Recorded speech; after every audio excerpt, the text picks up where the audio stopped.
51-year-old Jorge Rodriguez is planning Independence Day celebrations with daughter Darlene. But she has a special reason to take it easy. I was pregnant, and I didn't always feel well. No, esta noche no. Okay, no te preocupes. Now, I know it's 4th of July and everything, but the last thing I want to do is go see fireworks. No. Ay, mija, qué precioso. Amber showing him the little ultrasound, and he was so happy. Para qué buen salud que será un varón. He's like, it better be a boy. Jorge is father to 3 girls. Family was just everything to my dad. He was just always there for us. I was asking if we needed anything. When I think of my dad, I just think of like someone really caring and loving. My dad was a field worker, picking apples or picking cherries, just depended on the season. Everyone loved my dad. My dad was always that person that wanted to help you. His smile was just contagious. Jorge needs groceries for the family celebrations. Mira, iba a cocinar algo, comer. ¿Quieres algo que te vayas? He told me I'm gonna go to Fiesta Foods. It's a supermarket here in town. And pick up some stuff so I can cook dinner. And I was like, okay, I'll see you later. Ciao. Bye. This is 911. Do you need an ambulance? Yeah, some guy just got shot in the face or something like that. He's running on Lewis Street. Okay, what happened? He's running right now. He's bleeding. I mean, he's stopped in traffic, and I don't know if there's something wrong. Okay, we'll get somebody dispatched over there.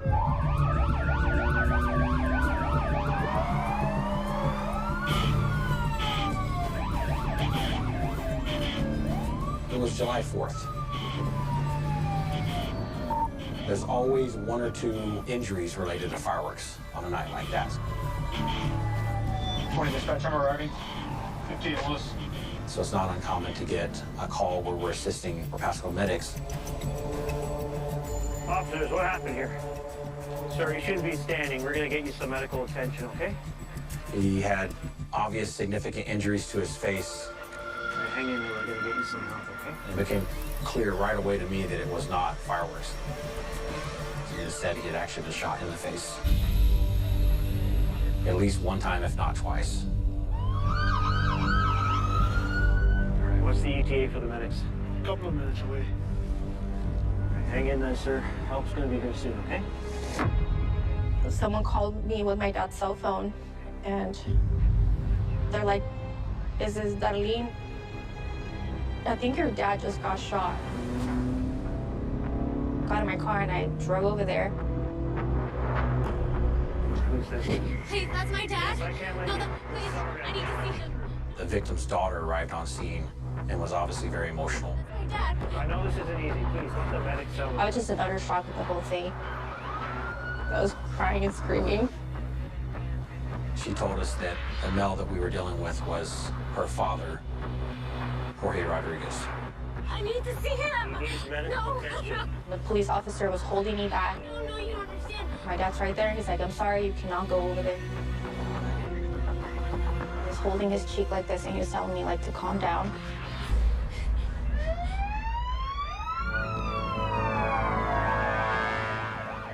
Paramedics rush Jorge to the nearest hospital. We have such great medicine and good hospitals and good doctors, but I've seen people get much less severe injuries and die from them. Dad got shot. I got the phone call from my sister, and she was like crying hysterically. What's happening? How did it happen? You know, like where? What was he doing? It was hard to believe at first. We're gonna go to the hospital. I'll meet you there.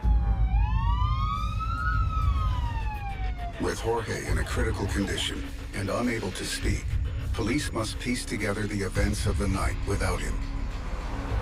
Everything's chaotic at that point. So my job and responsibility is to gather that information, filter out the irrelevant things, and get just the most basic details that I need. What vehicle was he driving?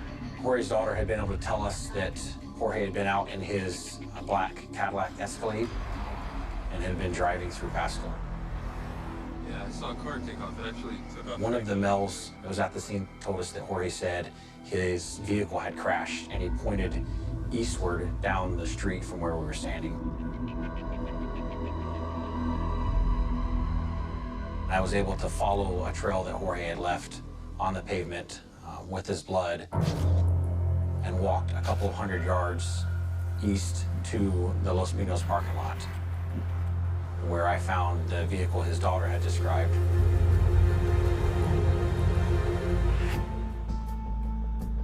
The vehicle had crashed into several parked cars and through a fence that surrounded the restaurant.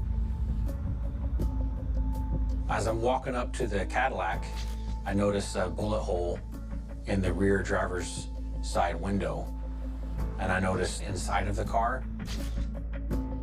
was covered in blood. Watch out for the blood here. Where's it coming from? Over here. Veteran Pasco detective Jesse Romero arrives at the crash site. The fact that the vehicle had blood inside and that it also wrecked, your natural progression of facts would be that whatever happened in the vehicle caused that vehicle to wreck. So more likely than not, somebody got shot inside the vehicle. It went into like a embankment, so the wheels of the vehicle were off the ground. They were not having traction. The time of day was almost 11 o'clock. It's more of a commercial area. So we didn't have witnesses there. We started observing the entire scene, looking for cameras.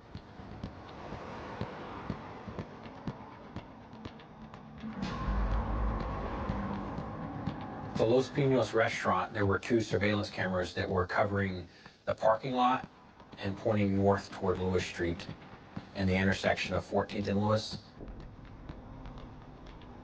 Our first instinct is hopefully to capture the incident. Romero, this is Jose. He owns the place. Jose? Detectives call in the restaurant owner. The owner of the restaurant, Los Pinos, arrived. Are your security cameras working? We informed him what had happened. He mentioned that he did have video. Let's go. He escorted us downstairs to where his security cameras were. We're trying to see if we could see Jorge's vehicle. Can you start from 10 p.m., please?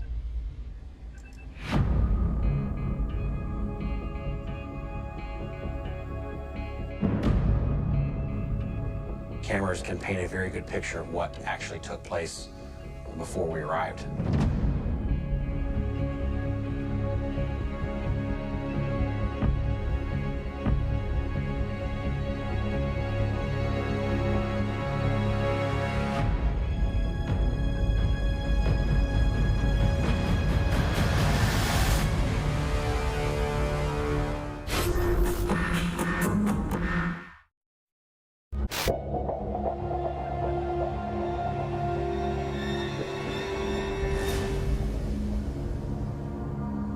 That's the SUV. Play it again.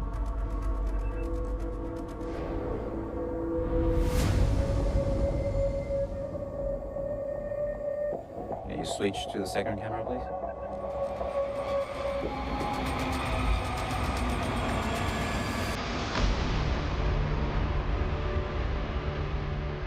Play it again.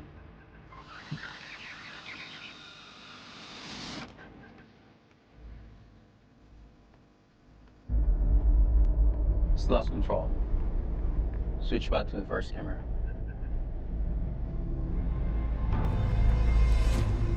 Something happened, causing the vehicle to veer left into the parking lot, and then it wrecked. It crashed into the fence line and then came in contact with one of these cars in this used car lot that was next door to the restaurant. Rewind. Zoom in. You see an individual exit the vehicle, go on the passenger side.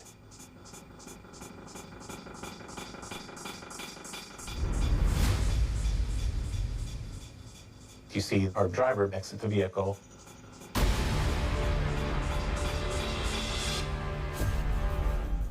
We knew the vehicle had blood inside. Rewind. Zoom. Play it again. Do you see that? We saw what we believed to be a gunshot coming from inside the vehicle, with our suspect shooting our victim. Switch back to the Lewis Street camera.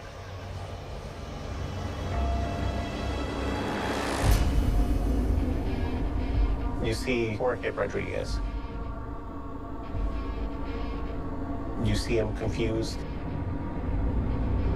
dazed,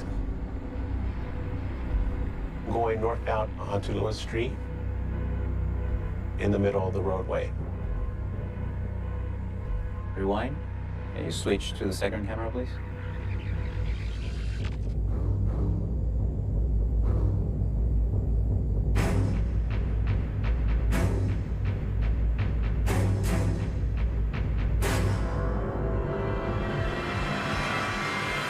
Rewind it.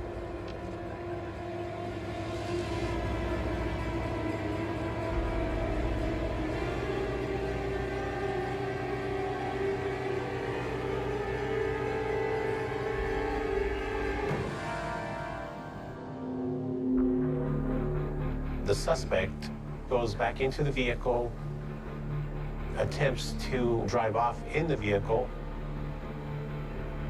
The wheels of the vehicle were not touching the ground, so therefore the vehicle was not able to move. He exits the vehicle again and travels northbound. Switch back to the first camera.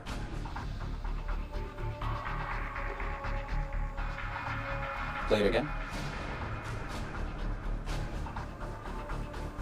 The suspect ultimately crossed the street directly across from the Los Pinos, and eventually it goes into the darkness. So you lose exactly the direction of travel. Play it again. Romero searches for the clearest view of the suspect. You see our offender come around along the restaurant. Is it there? He looks directly into the camera. Our suspect was a Hispanic male. He was shorter, stocky build. He was probably late teens, early 20s. We noticed that he did place his hands in front of his pants, which is an indicator that he had something there that he was trying to retain. More likely not, it was probably the weapon used in the crime. The shell casings that were recovered were not very common. This was a .32 caliber weapon. From the video and having the close-up on our suspect and releasing the picture, we are hoping that this individual has some sort of dealings with other law enforcement agencies in the area, at which case he would be identified.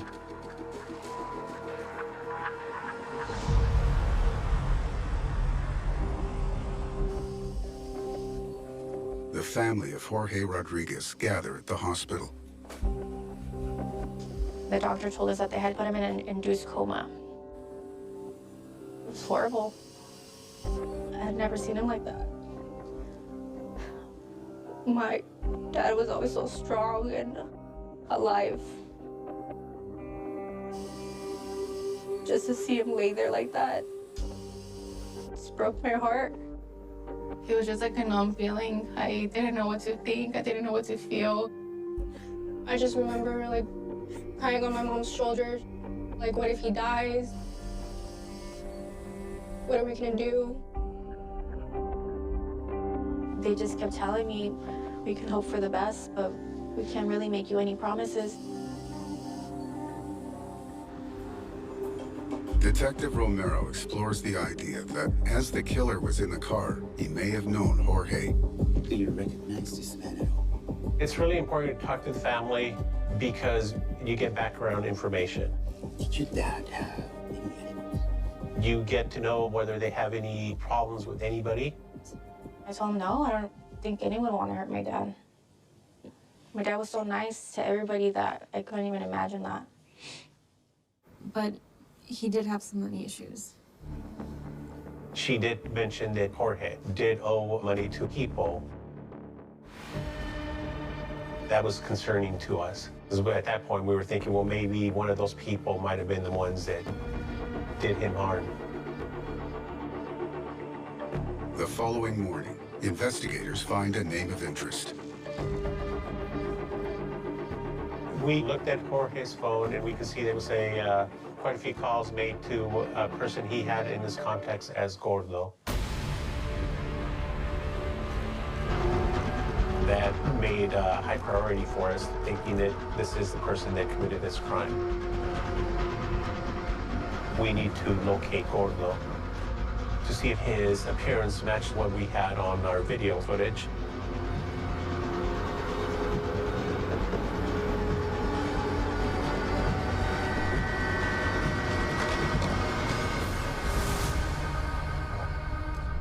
Hi, I'm Detective Romero, Pasco PD. His appearance was different to the suspect. Can you tell me what's your relationship with Mr. Rodriguez? It's not him. It was determined that Gordo had no part in the crime. So we went back to the security cameras to possibly develop leads in that way. Detective Romero returns to retrace the suspect's escape route. From the video, we knew that he ran northbound away from Los Vinos restaurant. Where our victim was going westbound, our suspect fled northbound. Further CCTV might help track the suspect. We're looking at other video security cameras from other businesses. He finds a camera pointing to an alley north of the crash site.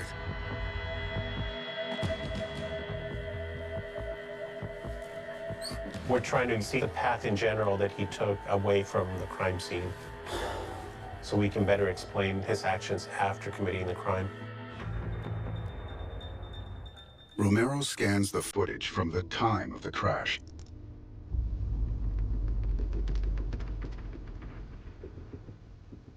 Maybe he left a vehicle nearby that we might be able to track. Sometimes you'll even have a better image of the individual as well. Where is he? As we watch, you don't actually see him. I feel like we lost him. Let's go back to before the crash. Romero checks the footage in the lead-up to the shooting.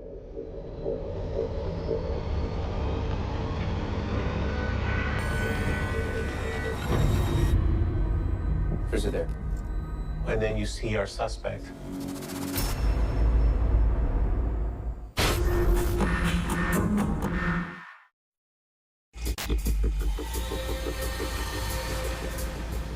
Is it there? Can you replay it?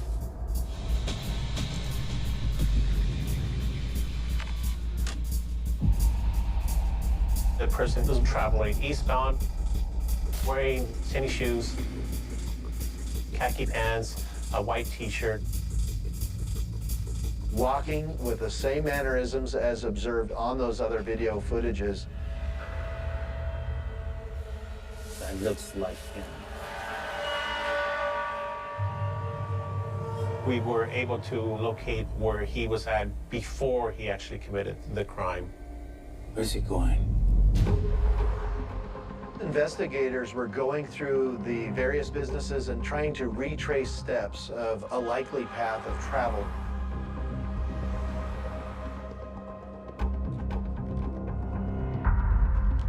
We were able to locate a video camera from Accounting Solutions. We also noticed another camera that was pointing in a south direction away from the business. We're trying to see if we can get a clear shot of his face that would be easier for us to identify.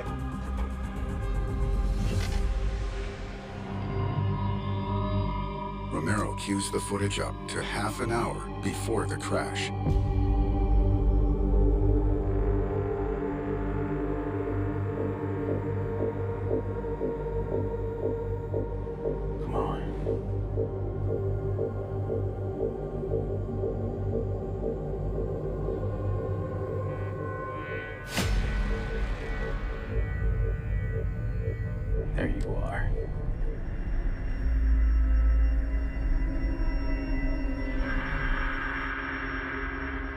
You can clearly identify our suspect is wearing the same clothing in much better detail than Los Pinos. But we weren't able to get a clear shot of his face. Romero cues up the footage from the second camera.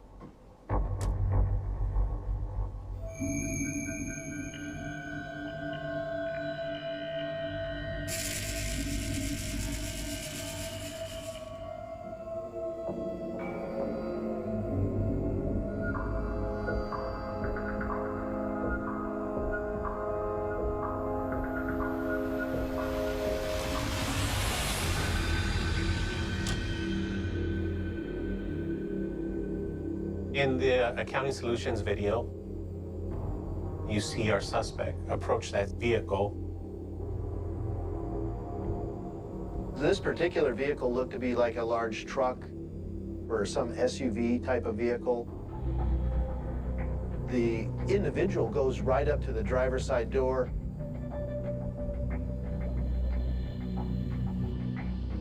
He's trying to steal a car.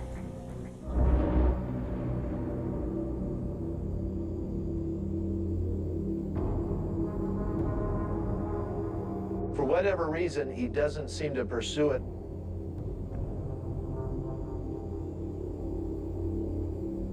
And he continued to walk away from that vehicle.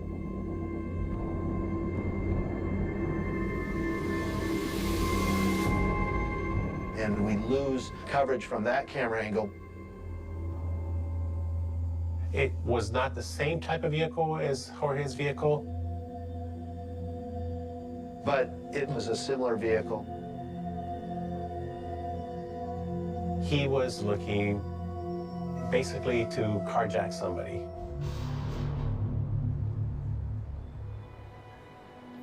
With Jorge in a medically induced coma, doctors are still unsure if he'll survive. Not knowing just made me feel helpless. And at the time, I felt like I had to be strong for my mom. Because she kept asking me what's happening, is he okay? And I'm like, they're not telling me anything. And I remember her telling me, don't lie to me. You know, like I'm not. You know, it was really hard.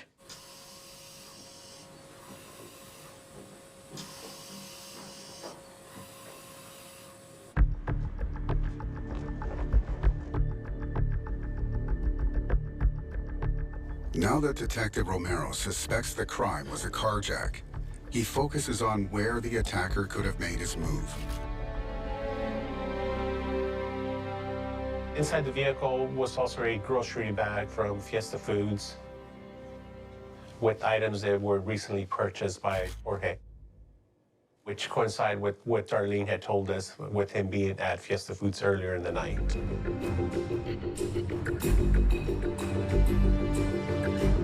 Knowing that most stores have really good video systems, we were hoping that we were going to be able to determine whether he was alone or not. Romero heads to Fiesta Foods. If the attacker did target Jorge here, the internal cameras could be the best chance of an identifiable image. Okay. Can you start from 10 p.m., please?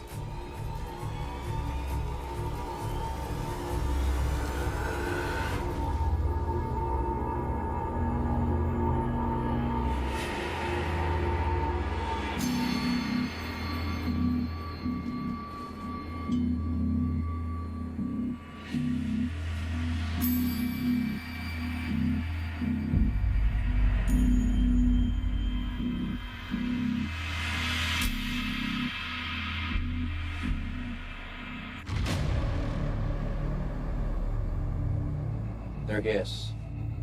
Play it again.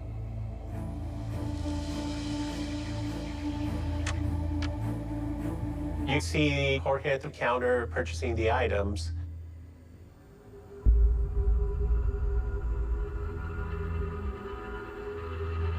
He paid cash. Everything seemed normal. There was no signs of any fear. He did have a brief conversation with the cashier. He did not appear to be in distress. He did not appear to be looking around as if someone was following him. It looked like Jorge was there alone. Can you show me the other camera?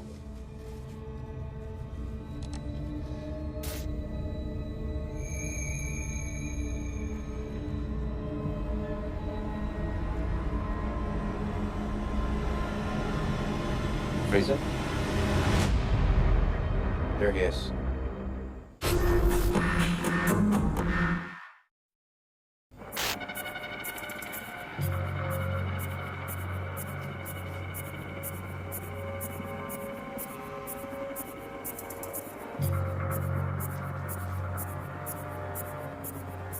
He's pacing back and forth, kind of keeping an eye on people. Fraser? He appears to be looking for a target. That was all at the same time when Jorge was at the register.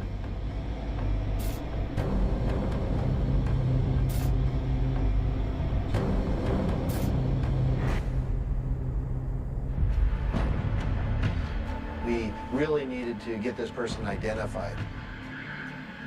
As the days go by after the actual crime, the chance of recovering any usable evidence from that crime diminishes with the expiration of each day. Zoom in.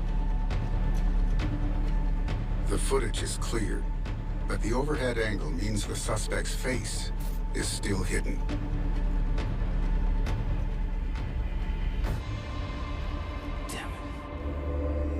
The camera was just not placed correctly to where we would have been able to see the suspect complete.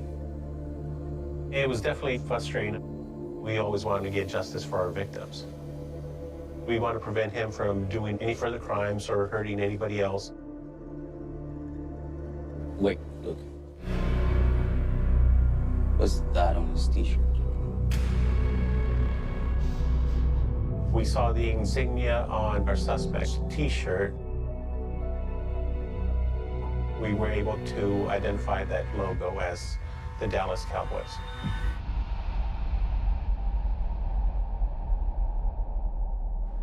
Two days after releasing the CCTV image of the suspect, police finally get a breakthrough. Yep. Romero, check your email. Okay, got it. Thanks. We received a tip from an anonymous source. This person identified the suspect. So that began the process of law enforcement narrowing their focus on this particular person, Pedro Cadenas. Pedro Cadenas, a 17-year-old with a criminal past, already has an active arrest warrant out for a misdemeanor. We were able to obtain a photograph from Juvenile. We compared the photo that we sent out from the video, and the likeness was strong. Not only did they provide who they believed the suspect was, but then they provided some key information saying this individual is known to use a .32 caliber pistol. We had a .32 caliber spent casing at the scene. That was information not provided to the public or anybody else. By having those shell casings and being able to verify and know that that caliber was a match, that was absolutely critical. In our estimates, it was one and the same. Now, at this point, we have to locate Pedro. Yep. Romero receives information on where Cadenas may be hiding out. Okay, thank you. His girlfriend was living in Sunnyside. We got our crew together. We had to coordinate with the Sunnyside Police Department, the DLC officer that was supervising Pedro, and our street crimes unit, and we all headed over to begin surveillance.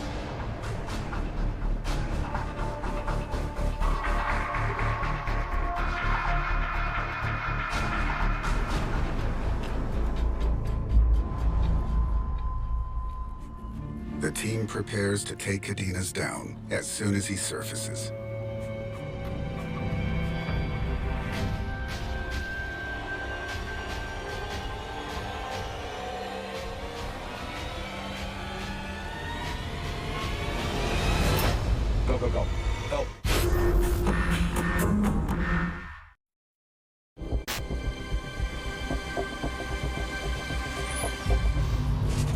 Go, go, go. Go. Hands on your head. Hands on your head. Keep coming. Keep coming. Stop. On your knees. On your knees. He gave no resistance. There was a sense of relief. Once Pedro was arrested, he was taken over to the Sunnyside Police Department.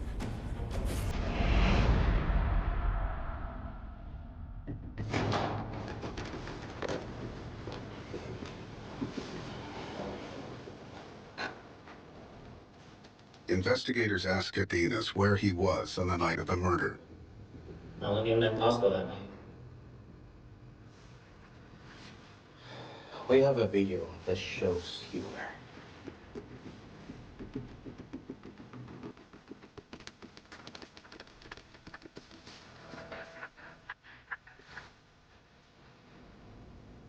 Although he matched the description of the person on video, his appearance was slightly different. He invoked his Miranda rights. Therefore, I was not able to continue my interview with them. Police are now in a race against time. At this point, we're under a time crunch to develop probable cause. We only had 24 hours. Without more evidence, Cardenas could go free.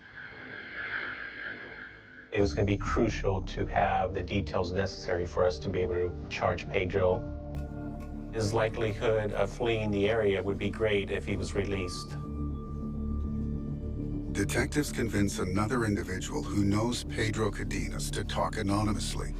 You give us the details about Pedro's actions on the 4th of July, and we can help you. I still think there was a sense of apprehension.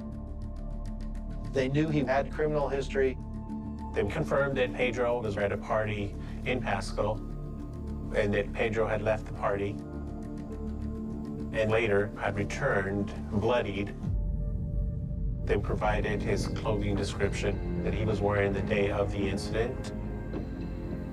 They told us that it was a Dallas Cowboys t-shirt that he was wearing, matching up with security video.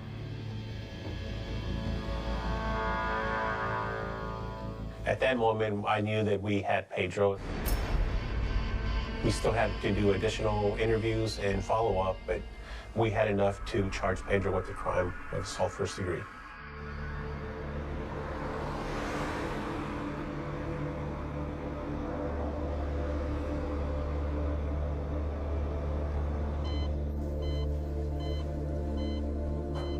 At the hospital, Jorge Rodriguez clings to life.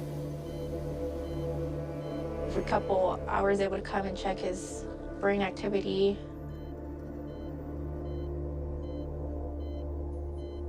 And that's when they told me he's not waking up. The activity in his brain was just getting lower and lower, so that's when I thought, like, yeah, it's just probably his time. Me and my mom, we just made sure to hold his hand and just like rub his arm, make him feel comfortable. Like, we'll be okay. My mom's gonna take care of me and my sisters.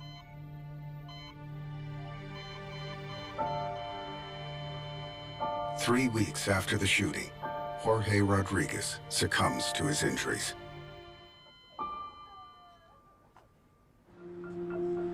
We amended the charges to eventually charge Pedro Cardenas with murder in the first degree, not attempted murder. In court, Cardenas continues to deny that he was the shooter. But the multiple sightings of him on CCTV and confidential witness testimony is enough to convince jurors that he was inside Jorge's vehicle. Pedro Cardenas is sentenced to 36 years and 2 months for first-degree murder and attempted theft of a motor vehicle. The security footage lays bare the full tragic events of that night. Pedro was looking basically to carjack somebody. He was looking for a target. The fact that Jorge paid in cash at Fiesta Foods with a large dollar bill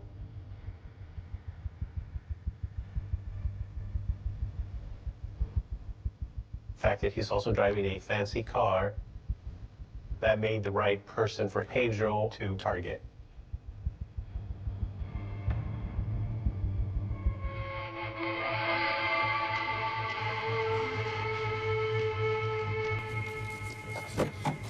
Who the hell are you?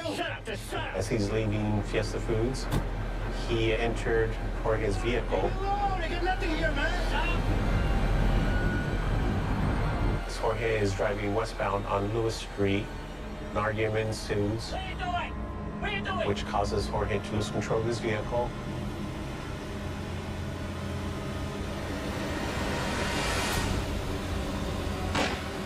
Moments later, Pedro freaks out for whatever reason, shooting Jorge. Then he fled the scene. It was the video coverage that allowed us to show the jury the callousness of the crime, to show that this individual premeditated this.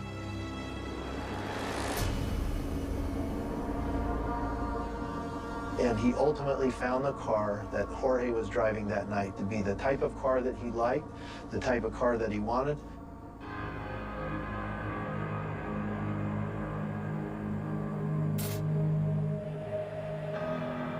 We asked for a fairly high sentence because just the callousness of doing this crime solely to want to take this person's vehicle, it was a horrific crime.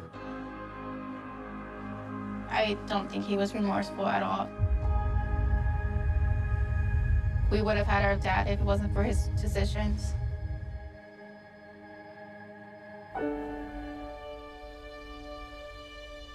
It's hard to believe he's not here anymore. I don't forget it. When the 4th of July comes, I try to have fun, you know. I try to go out and just do regular 4th of July things, but it's just always at the top of my head. He was the type of person where he would have $1 and he would literally just give you 99 cents out of it.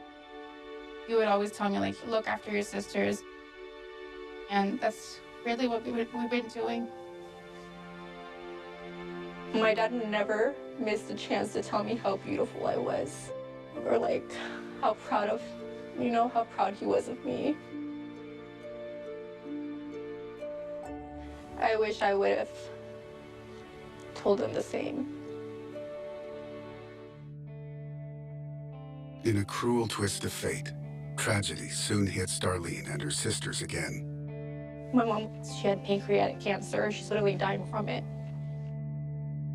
And we were too focused on, what Pedro did to my dad that we didn't have time to focus on my mom. Just 15 months after Cadenas murdered Jorge, the girls lose their mother too. I do blame him for it. I blame him because if we were going through all of this with my dad, we could have caught her cancer sooner. She might still be here. This whole situation makes me feel cold-hearted sometimes because I feel nothing for this man. Before losing her mother, Darlene gave birth to a baby girl. She would have been Jorge's first granddaughter. He would have been a great grandfather.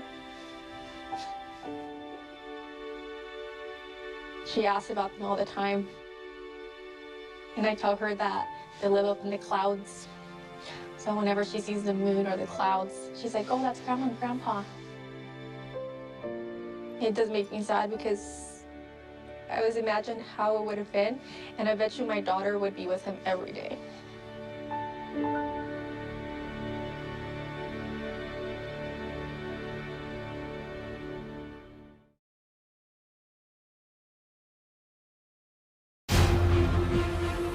Somebody came in the back of this bar and shot him. We've got a robbery gone bad.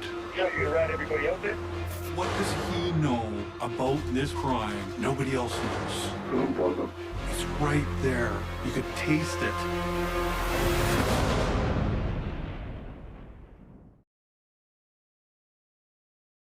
On the morning of October 26, 2004, a man named Peter Boynton left his home in Maui, Hawaii, and walked out of recorded life. There was nothing unusual about the moment itself. No argument, no warning, no sign that anything was about to change. He did not announce a departure. He did not leave behind instructions. He did not tell anyone where he was going. According to all available information, he simply left. And then he never came back. There are cases that begin with chaos, with violence, with clear indicators that something has gone wrong. This is not one of them. The disappearance of Peter Boynton begins in silence. A normal morning, a routine departure, a life that appeared stable enough from the outside. And then, a complete absence where continuity should have been. In the days, weeks, and years that followed, investigators would return again and again to the same central problem. There is no moment of escalation. There is no transition point where ordinary life becomes extraordinary. There is only a threshold, the moment he left home. Everything after that becomes unknown. Peter Boynton was a middle-aged man living in Maui.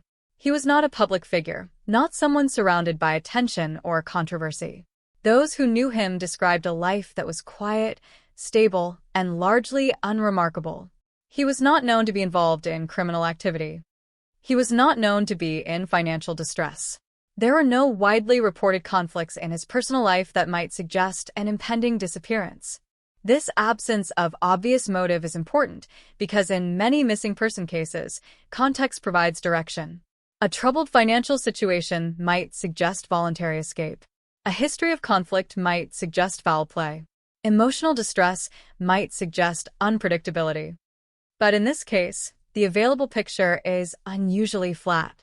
Not in the sense of perfection, but in the sense of lack of defining disruption. Maui itself becomes part of the story, not because of anything it did, but because of what it allows. The island is a place of contrasts. Coastal roads give way to dense interior forests. Developed areas quickly transition into remote terrain. Mountainous regions rise sharply, creating natural barriers and hidden spaces. In investigations involving disappearances, geography is never just background. It becomes a variable that can conceal movement, delay discovery, or erase physical traces entirely. But geography alone does not create absence. It only explains how absence might persist. On October 26, 2004, Peter Boynton was last seen leaving his home. That moment is the only confirmed point in his timeline after which there is no verified continuation. No confirmed sightings followed. No documented interactions extended his presence into the hours or days afterward.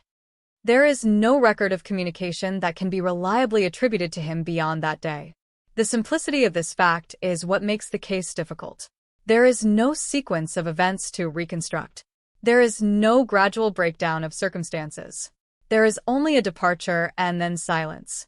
At some point after he left home, his vehicle was discovered abandoned. This detail becomes one of the few physical anchors in the case. It confirms that at least one object associated with him ended up separated from normal use. But it does not explain how or why or under what circumstances. It does not provide direction of travel. It does not indicate urgency or conflict. It is simply a point of presence without context. When investigators first respond to a missing person report, they typically begin by reconstructing the last known hours. Who saw the individual last? What their routine looked like? Whether there were any changes in behavior or communication. In this case, those questions lead to limited answers. There were no reported signs of unusual behavior prior to his disappearance.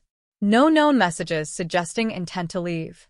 No documented preparations that would indicate planning for an extended absence.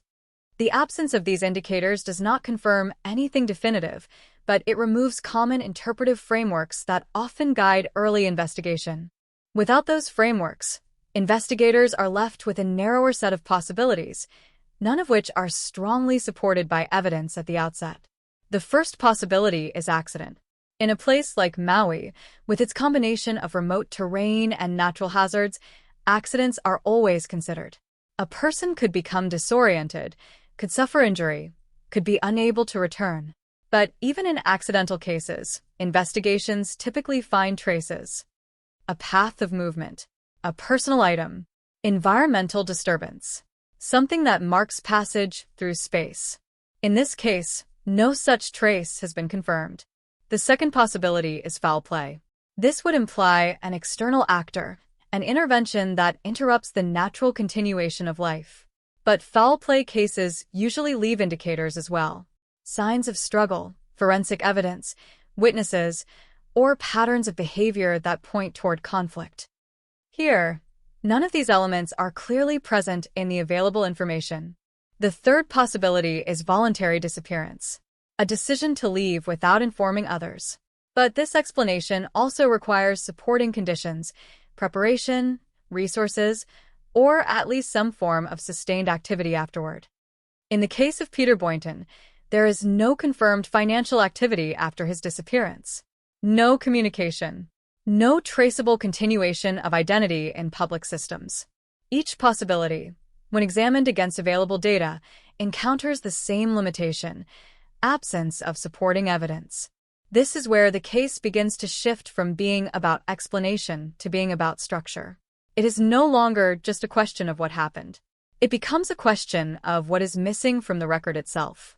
The investigation that followed his disappearance included standard procedures: interviews with those who knew him, attempts to reconstruct his last known movements, searches of areas near where his vehicle was found, expansion into surrounding terrain in case of accident or concealment.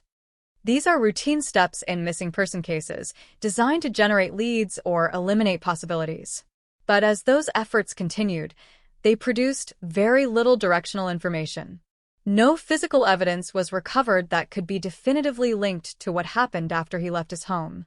No confirmed witness accounts placed him beyond the point of departure. No technological or financial records extended his presence into a traceable sequence. What remains is a gap in the timeline that does not gradually widen or narrow. It simply exists. And in investigative terms, that kind of gap is the most difficult to resolve, because it does not suggest where to look next. It does not point toward a suspect or a location. It does not indicate timing beyond the last confirmed moment. It only marks the end of certainty. As this case moves forward through investigative systems and archival records, that single moment of departure becomes the foundation for everything that follows. Every theory, every search, every review is anchored to it, but nothing extends from it in a verifiable way. And so the question that remains is not only what happened to Peter Boynton, but how a person can move from being present in the world to being completely absent from it without leaving a trace that can be confirmed. That is where this case begins.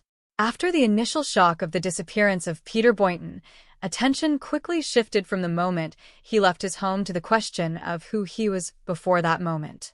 In many missing person cases, identity becomes the key that unlocks interpretation. A person's habits, relationships, and personal struggles often form a map that investigators can use to understand where they might have gone or why they might have disappeared. But in this case, the map is incomplete and in some areas almost blank. Peter Boynton lived in Maui, Hawaii, a place known globally for its natural beauty, but also for its geographic complexity. His life there was not marked by public attention or notoriety. He was not a figure who appeared frequently in news reports or community records. Instead, he existed within the quieter rhythms of everyday life, the kind that often leave fewer documented traces behind. Those who knew him described him as a private individual. He maintained a low profile, avoided unnecessary attention, and did not appear to be involved in situations that would draw public scrutiny. There were no widely reported disputes involving him. No confirmed legal issues.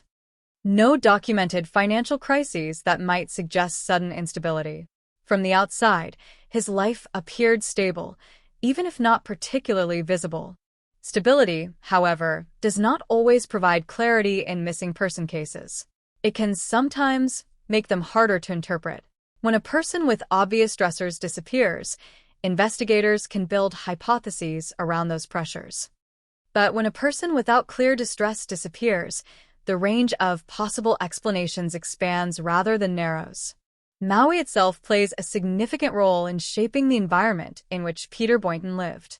The island is not uniform in its geography.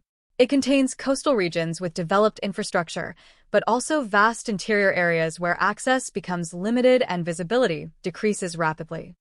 Dense vegetation, steep slopes, and isolated terrain create natural barriers that can slow both movement and discovery.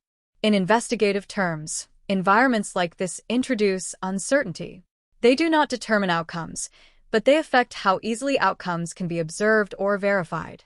A person can move through certain regions without being seen. Evidence can remain hidden or degrade over time. Search efforts can be challenged not by lack of effort, but by the physical complexity of the landscape itself. Yet, even in such environments, missing person investigations typically produce at least some form of trace. A pattern of movement, a partial sighting, a recovered item that connects one point to another. In the case of Peter Boynton, those connecting elements are notably absent. Before his disappearance, there is no confirmed indication of behavioral change. No documented evidence suggests that he was planning to leave, withdraw, or significantly alter his daily life. He did not leave behind known written statements indicating intent. There were no verified communications suggesting emotional crisis or external pressure. This absence of warning signs becomes a central feature of the case because it removes one of the most common interpretive frameworks used in missing person investigations. When investigators begin reconstructing a life before disappearance, they typically look for deviations from routine. Changes in spending behavior, shifts in communication patterns, alterations in social interaction. These deviations can suggest internal or external forces that may explain sudden absence. In this case, however, the available information does not present clear deviations. The pattern, as far as it can be reconstructed, remains steady. This steadiness does not provide answers. Instead, it limits the number of explanatory directions available. Another important aspect of Peter Boynton's profile is the absence of confirmed conflict. Many disappearances can be partially understood through relationships, whether personal, professional, or social. Conflicts can create motive. Disputes can create context. But in this case, there are no widely documented adversarial relationships that stand out as potential contributing factors. That does not mean conflict did not exist at a private level, but within the investigative record, there is no confirmed evidence of it. The lack of conflict does not simplify the case. Instead, it removes another layer of interpretive structure. Without clear tension points, the investigation loses potential anchors that might otherwise guide inquiry towards specific individuals or events. When attention returns to the day of his disappearance, October 26, 2004, the timeline remains minimal. He left his home. That is the last verified action. After that point, there is no confirmed continuation of activity that can be reliably attributed to him. No verified sightings extend the timeline. No documented interactions place him in a new location with certainty. At some point after leaving, his vehicle was found abandoned. This detail is one of the few physical elements in the case, but even it resists interpretation. An abandoned vehicle confirms presence at a location, but not intention. It does not explain whether the person left it voluntarily, under duress, or due to circumstance. It does not indicate direction of travel or condition at the time of abandonment. Investigators approach this finding in the same way they approach similar cases, by attempting to reconstruct the sequence of events leading up to and following the vehicle's discovery. The surrounding area was searched. The possibility of nearby incidents was considered. Terrain was examined for signs of movement or disturbance, but no additional physical evidence was recovered that could extend the narrative beyond that point. In many cases, even a single item can provide direction. A piece of clothing, a personal object, or environmental disturbance can help narrow search areas or suggest likely scenarios. Here, the absence of such indicators becomes itself a defining feature. As investigators continued their work, they also examined whether technological or administrative records could provide continuity. Financial activity, communication logs, and other forms of traceable data often help bridge gaps in physical evidence. However, no confirmed activity of this kind has been identified following his disappearance. The absence of digital trace reinforces the broader pattern, a sudden break in continuity without visible extension. At this stage of the case, attention often shifts towards statistical and environmental analysis. How often do disappearances occur without trace in similar regions? What environmental factors might contribute to the lack of evidence? How reliable are search methods in dense or remote terrain? These questions help contextualize the case, but they do not resolve it. Statistical analysis can show that certain outcomes are rare, but rarity is not explanation. It only describes frequency. By the time early investigative efforts concluded, the case of Peter Boynton had already begun to settle into a pattern that would define it moving forward. A confirmed departure, a limited physical trace, and then an absence of verifiable continuation. This structure is not dynamic. It does not evolve over time without new information. And in this case, no new information has emerged to alter it. What remains is a life that can be partially described up to a specific moment, and then cannot be traced beyond it through any confirmed means. This is where the investigation transitions from active reconstruction to sustained uncertainty. The focus is no longer on identifying a clear sequence of events, but on maintaining the integrity of what is known versus what is not known. And in that distinction, the disappearance of Peter Boynton becomes not just a question of where he went, but a demonstration of how quickly a life can move beyond the reach of verified observation, leaving behind only the boundaries of what can be confirmed.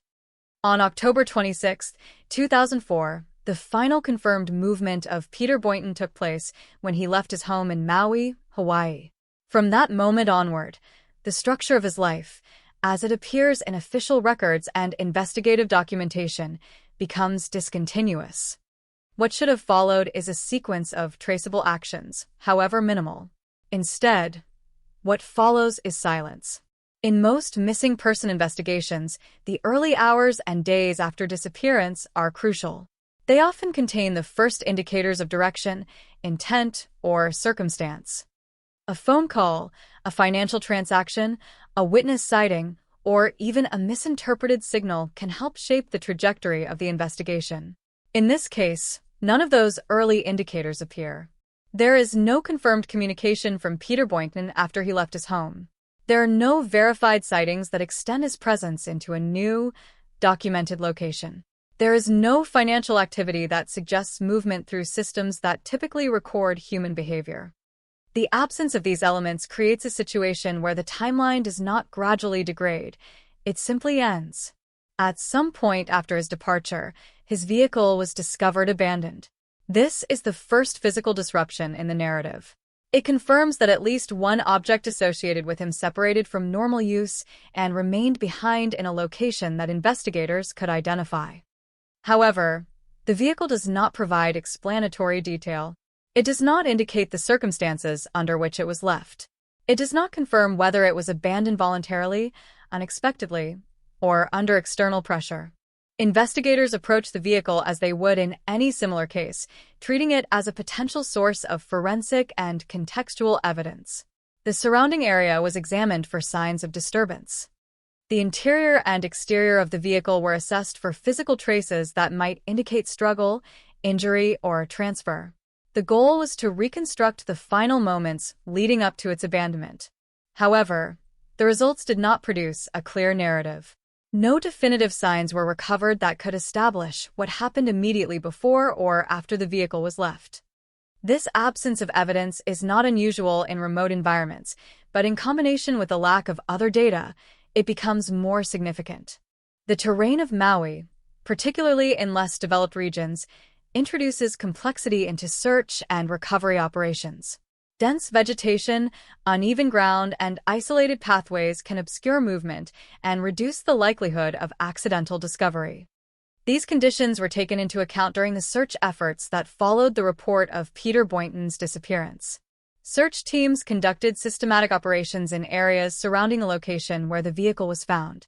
These efforts included ground searches and broader environmental scans intended to identify any physical evidence or human remains.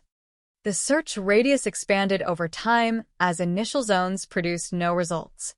Despite this expansion, no conclusive evidence was recovered. In parallel with physical searches, investigators interviewed individuals who may have had contact with Peter Boynton prior to his disappearance. The purpose of these interviews was to identify patterns in behavior, communication, and routine that might suggest intent or vulnerability. However, the accounts gathered did not reveal significant deviations from established behavior. There were no confirmed reports of distress, conflict, or unusual activity leading up to the disappearance. This consistency across accounts presents a particular challenge. In investigative work, divergence in testimony can often highlight areas requiring closer scrutiny. In this case, the absence of divergence means there are fewer entry points for reinterpretation. The narrative remains uniform, but limited. Another key aspect of the investigation involved examining whether external threats or third-party involvement could explain the disappearance. In cases involving foul play, there are often indicators such as physical evidence of struggle, forensic traces, or identifiable suspect patterns. In this instance, none of these indicators are present in the documented record. No suspect has been identified. No forensic evidence has been publicly confirmed that links another individual to the disappearance. No witnesses have provided accounts that place Peter Boynton in a situation involving confrontation or coercion after leaving his home. As a result, the hypothesis of external involvement remains unsupported by available evidence. At the same time, investigators also considered the possibility of voluntary disappearance. This scenario would require a person choosing to leave their established life without informing others and without leaving behind a traceable sequence of actions. While such cases do occur, they are typically accompanied by preparatory behavior. This might include financial arrangements, communication patterns suggesting withdrawal, or logistical planning. In the case of Peter Boynton, there is no confirmed evidence of such preparation. There are no recorded financial anomalies suggesting planned withdrawal from daily life systems. There are no documented communications indicating intent to disappear. This absence does not eliminate the possibility entirely, but it significantly weakens its explanatory strength within the known data. As investigators continued their work, attention also turned to environmental possibilities. Accidental disappearance in remote terrain is a known category in missing person cases, particularly in regions with challenging geography. Maui contains areas where navigation is difficult, visibility is limited, and access can be restricted. In such environments, accidents can occur without immediate discovery. However, even in accidental cases, investigations typically recover some form of evidence. A personal item, a trace of movement, or environmental disturbance often provides clues that guide further search efforts. In this case, no such supporting evidence has been confirmed. The absence of physical continuity is one of the defining features of this case. The transition from presence to absence is not gradual or partially documented. It is immediate and complete within the bounds of verified information. This creates a structural challenge for investigators because reconstruction depends on incremental data points that are not available here. Over time, the case began to stabilize in investigative systems. This stabilization does not mean resolution. It means that the flow of new information ceased and the existing information reached a point of analytical saturation. Each attempt to revisit the case yields the same foundational facts, without expansion or contradiction. The disappearance of Peter Boynton therefore exists in a specific investigative category. It is not characterized by competing theories supported by strong evidence, nor by evolving lines of inquiry driven by new discoveries. Instead, it is characterized by a narrow set of confirmed facts followed by an extended absence of verifiable continuation. In reviewing the case, one of the recurring observations is the absence of transitional evidence.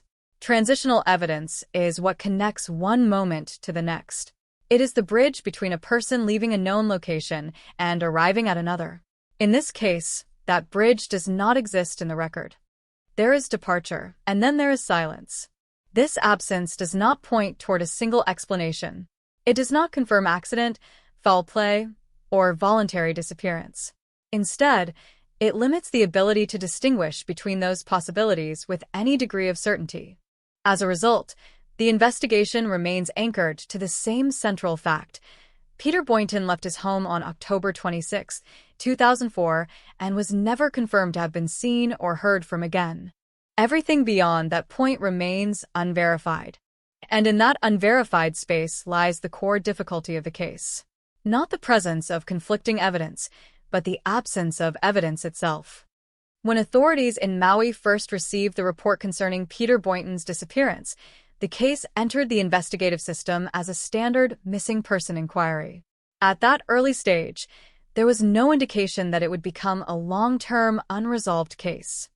The initial assumption in such situations is always that the individual may be located quickly, either through contact, discovery, or clarification of movements. However, as the first hours turned into days and days into weeks, the absence of information began to define the direction of the investigation more than any affirmative lead. The first step taken by investigators was to reconstruct Peter Boynton's known routine prior to October 26, 2004. This process is essential in missing person cases because it establishes a baseline of normal behavior. Family members and acquaintances were interviewed in an attempt to identify patterns in his daily life, including work habits, social interactions, and typical movement within the local area. The purpose was not only to understand who he was, but to detect any deviation from routine that might explain his disappearance. However, the accounts gathered during this phase did not reveal significant changes in behavior leading up to the day he went missing. There were no confirmed reports of unusual communications, no documented disputes, and no indications of planned absence. The consistency of these accounts reinforced the impression of stability rather than disruption. While this stability might seem reassuring in a normal context, in an investigative context it removes potential indicators that could guide search priorities. The next phase involved physical search operations. Law enforcement teams and search personnel focused on areas surrounding the location where Peter Boynton's abandoned vehicle was discovered. In missing person investigations, vehicles often serve as critical anchors, providing a last known point from which search grids are constructed. In this case, the surrounding environment included both accessible roads and more remote terrain, requiring a combination of standard search methods and expanded wilderness operations. Search teams conducted systematic sweeps of nearby regions, paying particular attention to areas where visibility was limited or where natural features might conceal evidence. These included forested zones, uneven terrain, and isolated pathways. Helicopter surveys were also utilized to expand coverage beyond ground-accessible areas. Despite these efforts, no physical evidence directly associated with Peter Boynton was recovered in the immediate search zones. As searches expanded outward, the lack of findings became increasingly significant. In most cases, even when initial searches do not yield results, secondary indicators eventually emerge. These can include partial remains, personal belongings, or environmental signs of movement. In this case, the absence of such indicators persisted across multiple search phases, reducing the effectiveness of expansion strategies.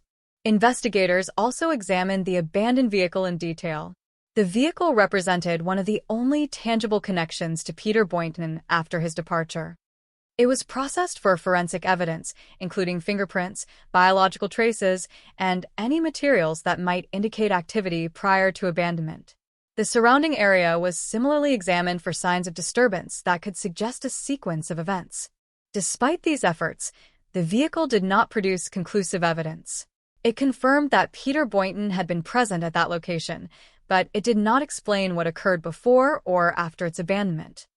There were no definitive signs of struggle or forced removal, nor were there clear indicators of voluntary departure under unusual circumstances. As a result, the vehicle remained an isolated data point rather than a narrative link. In parallel with physical investigations, authorities pursued digital and administrative records. These included financial transactions, communication logs, and any available electronic data that could provide continuity after October 26. In modern investigations, such records often serve as critical extensions of physical evidence, allowing investigators to track movement beyond the last known sighting. In this case, however, no such continuation was identified. There were no confirmed financial activities after the disappearance. No verified communications were recorded. No digital footprint extended beyond the initial time frame. This absence of administrative trace reinforced the central investigative challenge: the complete lack of continuity in any documented system. As these initial investigative efforts progressed, attention also turned to the possibility of third-party involvement. Investigators considered whether Peter Boynton may have encountered another individual or individuals who could have played a role in his disappearance. In such cases, evidence often emerges through witness statements, forensic traces, or inconsistencies in timelines. However, no credible witness accounts placed him in contact with others after leaving his home. No forensic evidence supported the presence of additional individuals at key locations. No conflicting timelines emerged that would suggest interaction with external parties. While this does not eliminate the possibility of third-party involvement, it leaves it unsupported by available evidence. At the same time, investigators evaluated the possibility of accidental disappearance within the natural environment. Maui's geography includes regions that are difficult to navigate and areas where accidents can occur without immediate detection. In missing person cases involving wilderness environments, accidents are a recognized and common explanation. To assess this possibility, search teams focused on high-risk terrain areas, including steep inclines, dense vegetation zones, and isolated pathways. These areas were chosen based on environmental risk assessments and proximity to the last known location of the vehicle. Despite thorough examination, no evidence was recovered that could confirm an accidental scenario. One of the most challenging aspects of this phase of the investigation was the absence of directional indicators. In many cases, even when outcomes are unclear, investigators can infer direction based on partial evidence. A footprint trail, a broken path in vegetation, or environmental disturbance can suggest movement patterns. In this case, no such directional indicators were identified. This lack of direction meant that search efforts could not be progressively refined. Instead, they remained broad and exploratory, covering multiple possible scenarios simultaneously without convergence toward a specific conclusion. As time passed, the investigation shifted from active search operations to analytical review. This phase involved reassessing all collected data to ensure that no detail had been overlooked or misinterpreted. Investigators reviewed interview transcripts, search logs, forensic reports, and environmental assessments. The goal was to identify any overlooked inconsistencies or emerging patterns. However, this review process did not produce new findings. The existing dataset remained consistent and unchanged. No contradictions emerged that would suggest alternative interpretations. No previously unnoticed details were identified that could alter the direction of the investigation. The case remained structurally static. At this stage, the investigation began to reflect a broader pattern seen in certain missing person cases, the transition from active inquiry to managed uncertainty. This does not indicate closure, but rather a recognition that further investigative effort is unlikely to produce new results without external information. The central difficulty remained unchanged. There is a confirmed departure, an abandoned vehicle, and then an absence of verifiable continuation. Between these points, there is no documented sequence that can be reconstructed with certainty. As a result, the investigation of Peter Boynton's disappearance reached a point where its limitations became as significant as its findings. The absence of evidence was not merely a gap to be filled, but a defining feature of the case itself. In the case of Peter Boynton, there is no traditional courtroom phase, no trial proceedings, and no formal adversarial process that leads to a judicial verdict. Unlike criminal cases where evidence is tested in court and responsibility is legally assigned, this disappearance remains entirely within the domain of investigative and administrative status. What exists in place of a trial is a procedural classification, a missing person case that gradually transitions into a cold case as time passes without resolution. In the early stages of the investigation, authorities operated under the assumption that the case would either resolve through discovery or escalate into a criminal investigation if evidence of foul play emerged. This is a standard procedural pathway in missing person cases. However, as the investigation progressed and no physical evidence, suspect identification, or forensic breakthroughs occurred, the case did not transition into a prosecutable criminal matter. This absence of prosecutable evidence is critical. In order for a case to proceed to trial, there must be an identifiable suspect and sufficient evidence linking that individual to a crime. In the case of Peter Boynton, neither condition was met. There is no confirmed suspect, and there is no verified evidentiary chain that establishes criminal responsibility. As a result, there is no legal process in which charges were filed, no courtroom in which arguments were presented, and no judicial decision rendered. Instead, the case exists within a different framework used by law enforcement, the cold case designation. This classification is applied when active investigative efforts fail to produce sufficient evidence for resolution and when all available leads have been exhausted or stalled. A cold case is not a conclusion of what happened, but rather an acknowledgement that current investigative tools and information are insufficient to determine what happened. The classification of Peter Boynton's disappearance as a cold case reflects this reality. It indicates that while the case remains open in theory, it is not actively progressing through new evidence or developments. This status is common in long-term missing person investigations, particularly in cases where physical evidence is limited or absent from the outset. Without a trial, there is also no opportunity for evidence to be challenged or tested in an adversarial setting. In criminal proceedings, forensic data, witness testimony, and investigative conclusions are examined by multiple parties, including defense counsel, prosecution, and the court. This process often refines or clarifies the narrative of events. In this case, none of that procedural refinement occurs because the threshold for entering the judicial system is never reached. As a result, the interpretation of events remains entirely within the investigative record. That record consists of interviews, search operations, environmental assessments, and administrative documentation. Each of these components contributes to understanding the case, but none of them produce a definitive conclusion regarding what happened to Peter Boynton after he left his home on October 26, 2004. In the absence of a trial, the question of legal outcome does not center on guilt or innocence. Instead, it centers on classification. The case is categorized as an unresolved missing person investigation with no confirmed evidence of death, no confirmed evidence of voluntary disappearance, and no confirmed evidence of criminal action. Each of these possibilities remains theoretically open, but none are supported by sufficient evidence to move beyond speculation. Over time, cases like this are periodically reviewed by law enforcement agencies to determine whether new technology, new information, or changes in investigative resources might yield progress. In some instances, advances in forensic science or digital analysis can reopen previously stagnant investigations. However, in the case of Peter Boynton, no such breakthroughs have been documented within the available record. The absence of judicial proceedings also means there is no formal adversarial narrative.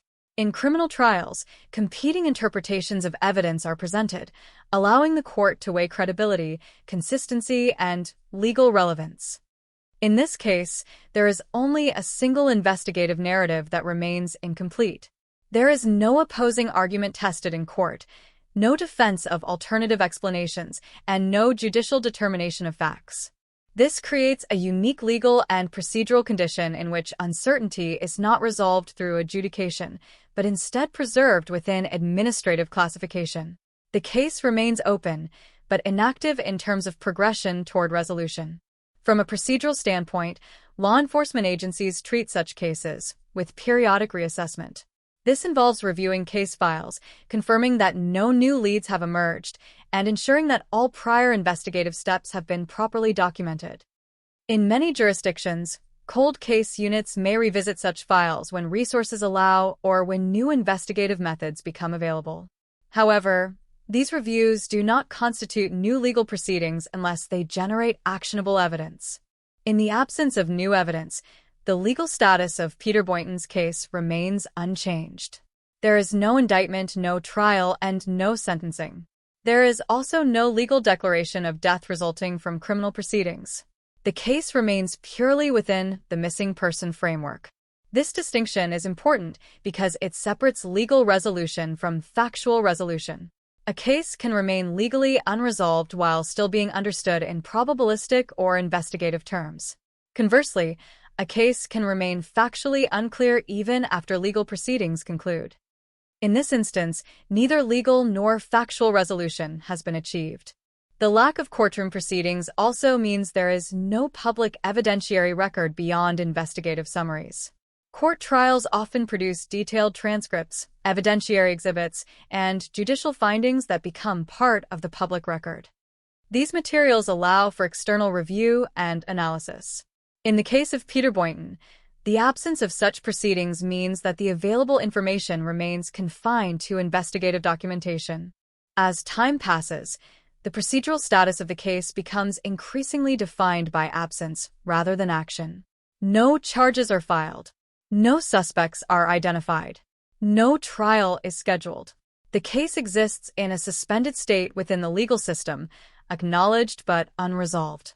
This suspension reflects one of the fundamental limitations of the legal process in missing person cases without evidence of crime.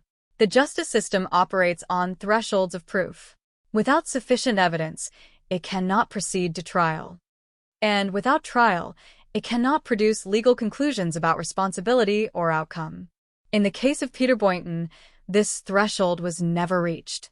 What remains, therefore, is a legal silence that mirrors the investigative silence.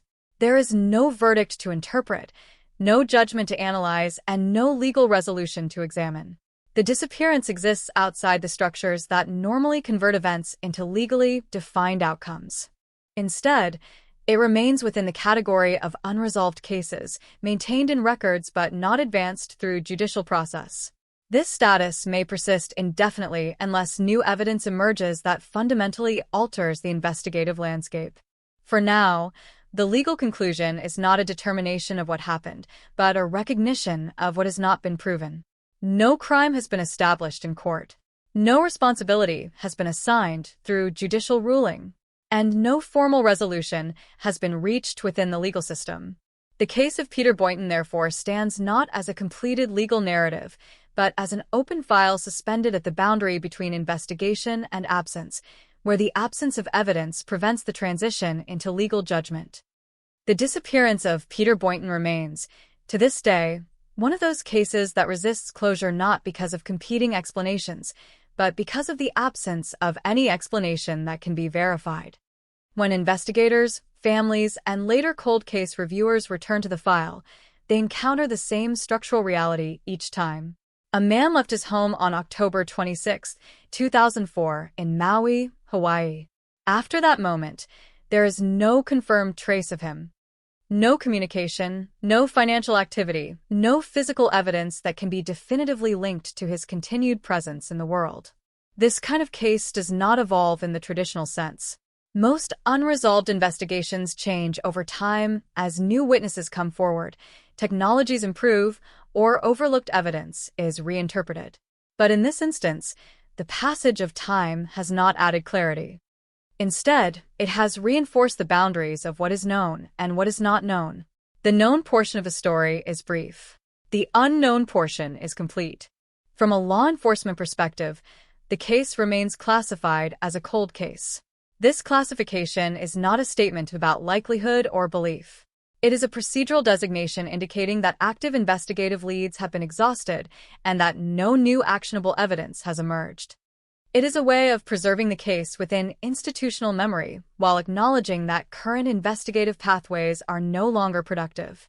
For those who study missing person cases, Peter Boynton's disappearance represents a specific category of investigative challenge: complete absence of continuity. In many cases, even when outcomes remain unclear, there are fragments of continuity that allow partial reconstruction.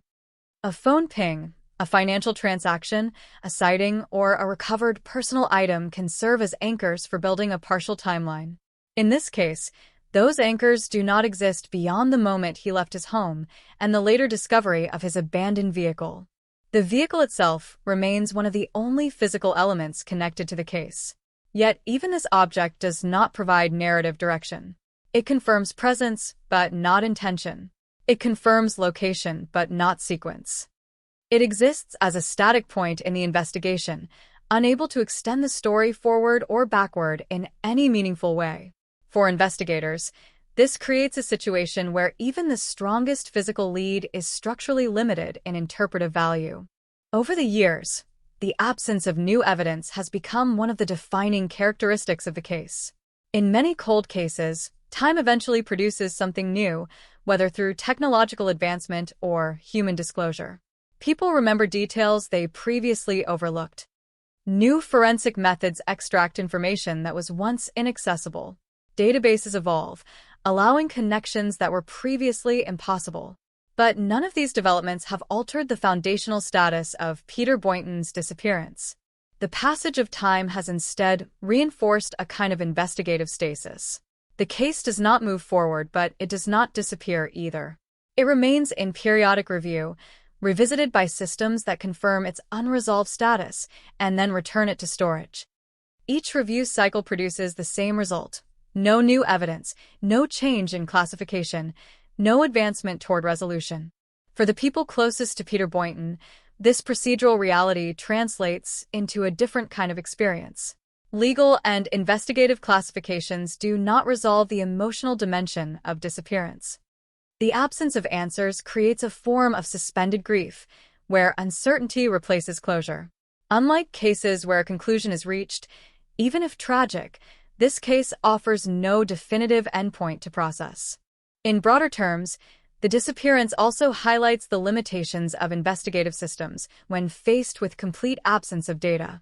Law enforcement relies on traces, physical, digital, or testimonial. These traces form the basis for reconstruction. Without them, even the most thorough investigative efforts reach a structural limit. In the case of Peter Boynton, that limit appears early and remains unchanged throughout the history of the investigation. The environment in which the disappearance occurred, Maui, contributes context but not resolution. The island's geography is capable of concealing evidence, delaying discovery, and complicating search operations. Dense terrain and remote areas can make physical recovery difficult. However, environmental complexity alone does not explain absence of all traceable data. It only explains why recovery might be difficult, not why there is nothing to recover in the documented record. This distinction is important because it separates environmental possibility from evidentiary reality.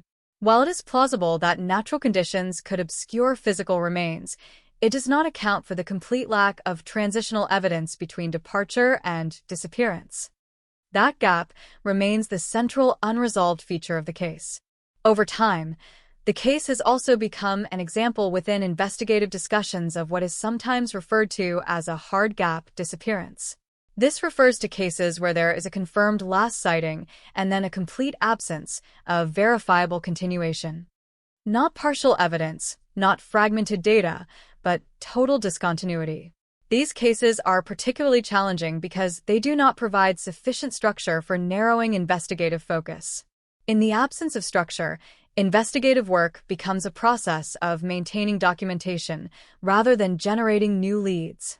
Files are preserved, reviewed, and archived, but not actively expanded. This does not indicate neglect.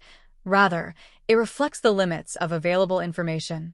From an analytical standpoint, the case of Peter Boynton also illustrates the importance of transitional evidence in missing person investigations.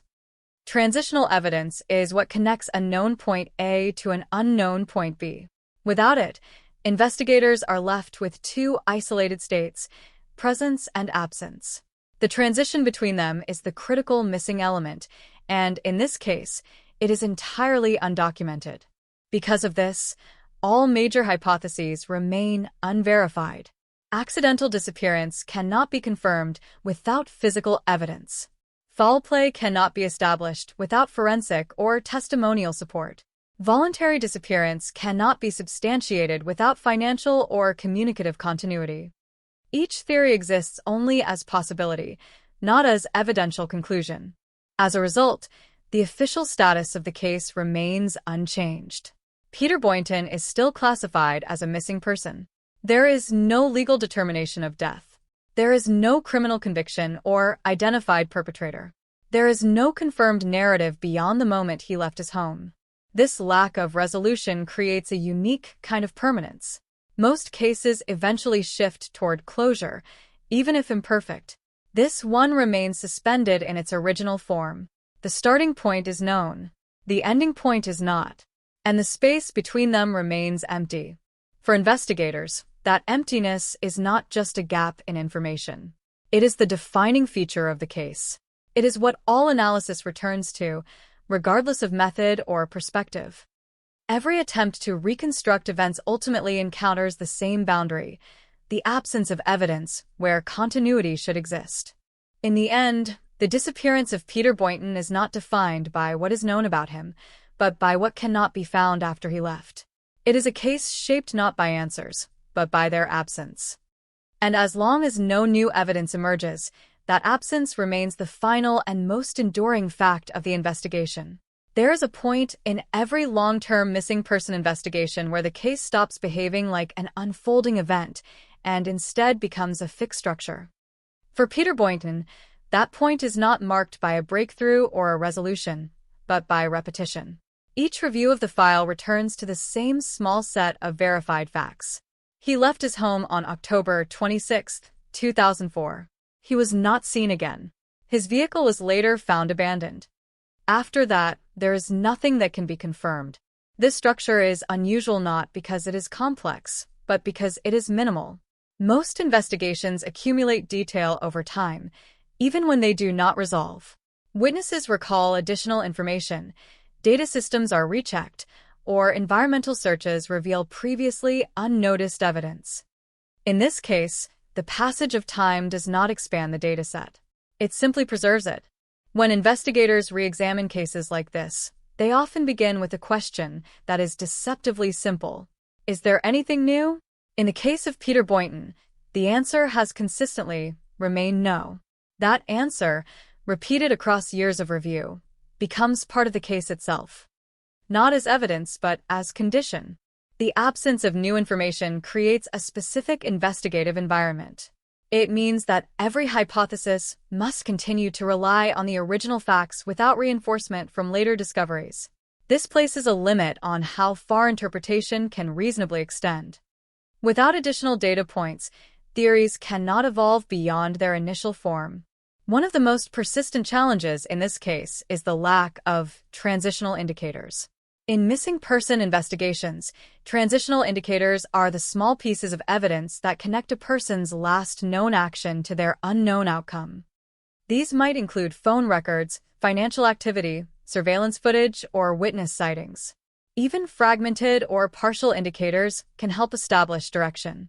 In this case, those indicators are absent. The disappearance of Peter Boynton does not show gradual separation from his known life. It shows immediate discontinuity. He is present at one point in time and then absent from all subsequent records. This type of discontinuity is rare in investigative practice because it removes the ability to reconstruct movement between states. As a result, investigators are left with two fixed points. The first is his departure from home.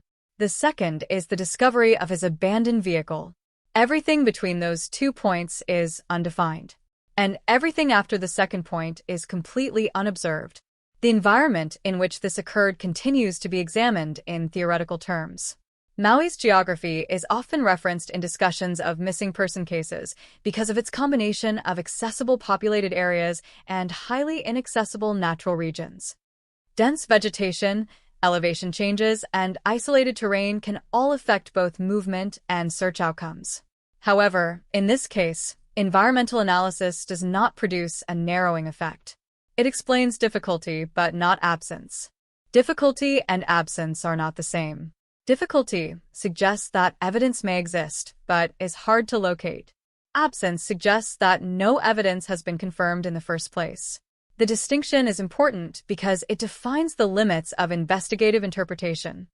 In the case of Peter Boynton, investigators are not dealing with evidence that is hidden. They are dealing with evidence that has not been identified at all.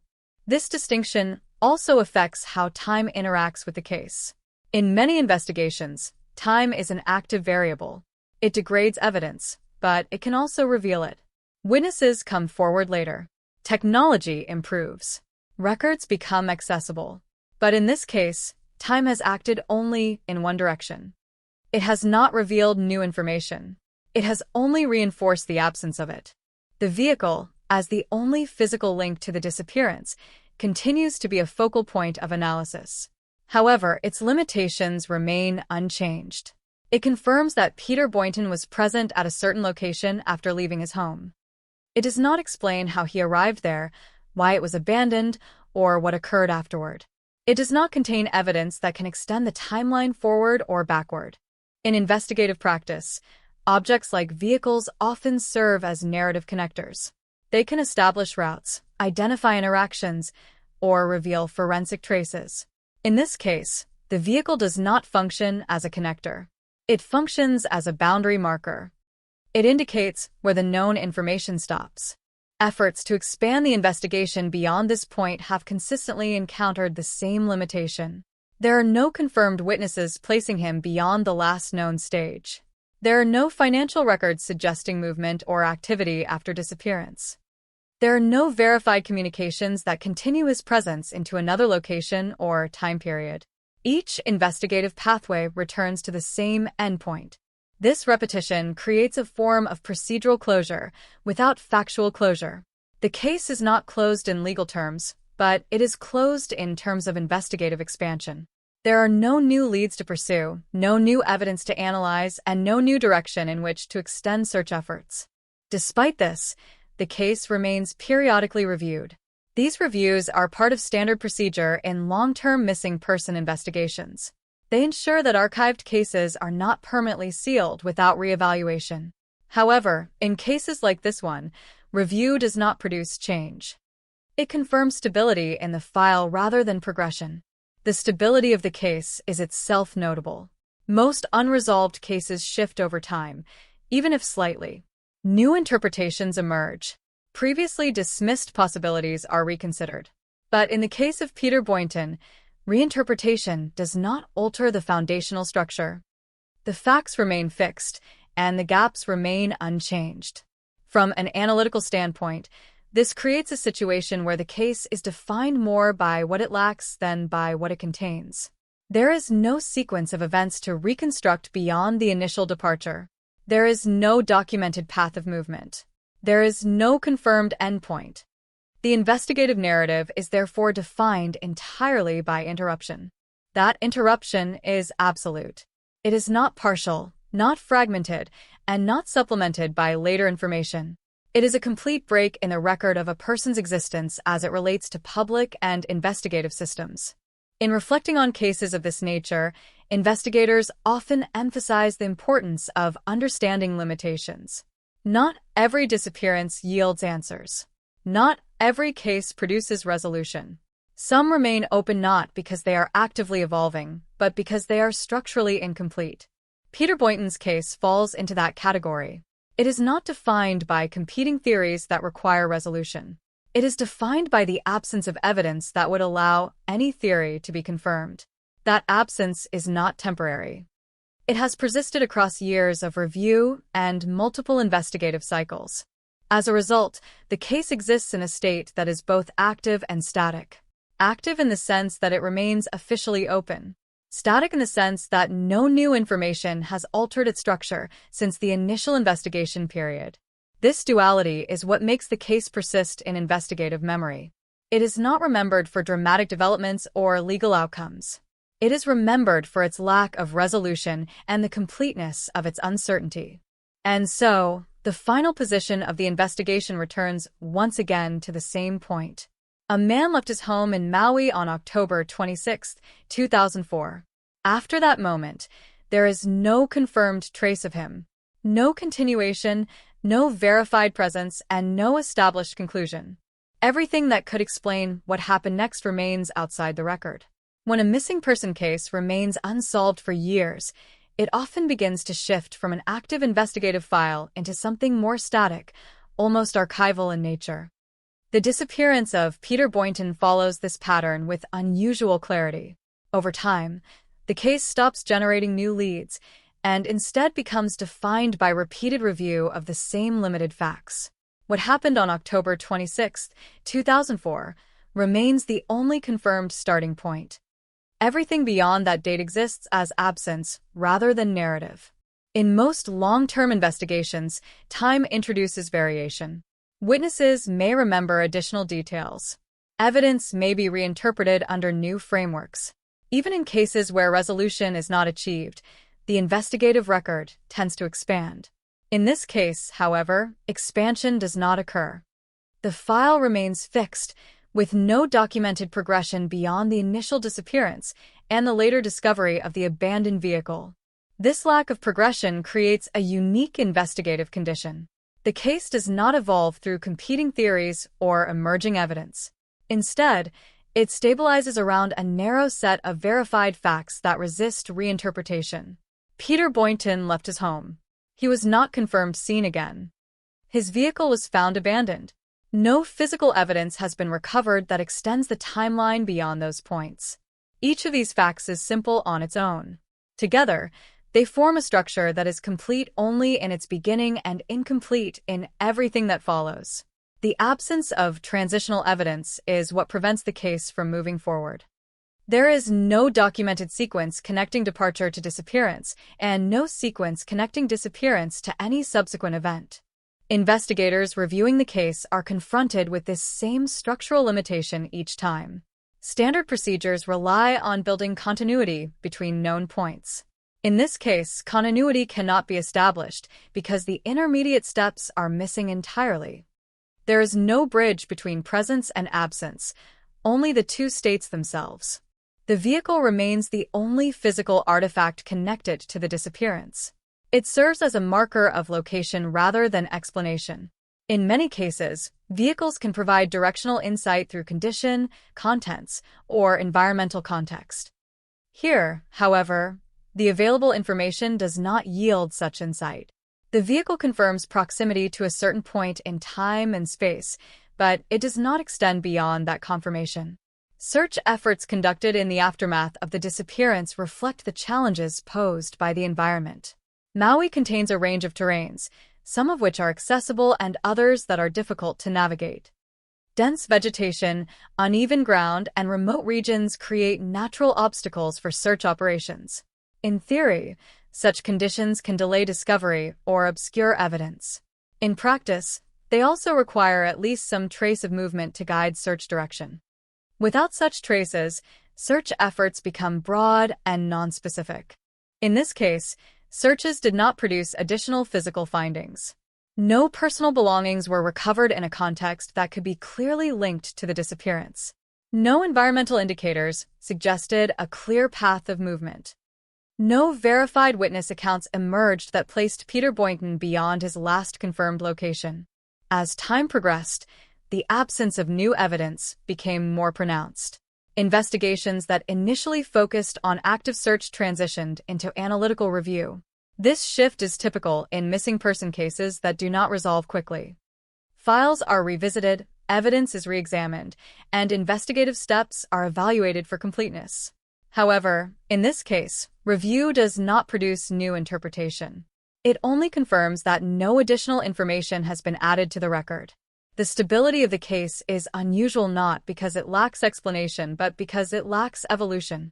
Most cold cases change shape over time, even if they do not resolve.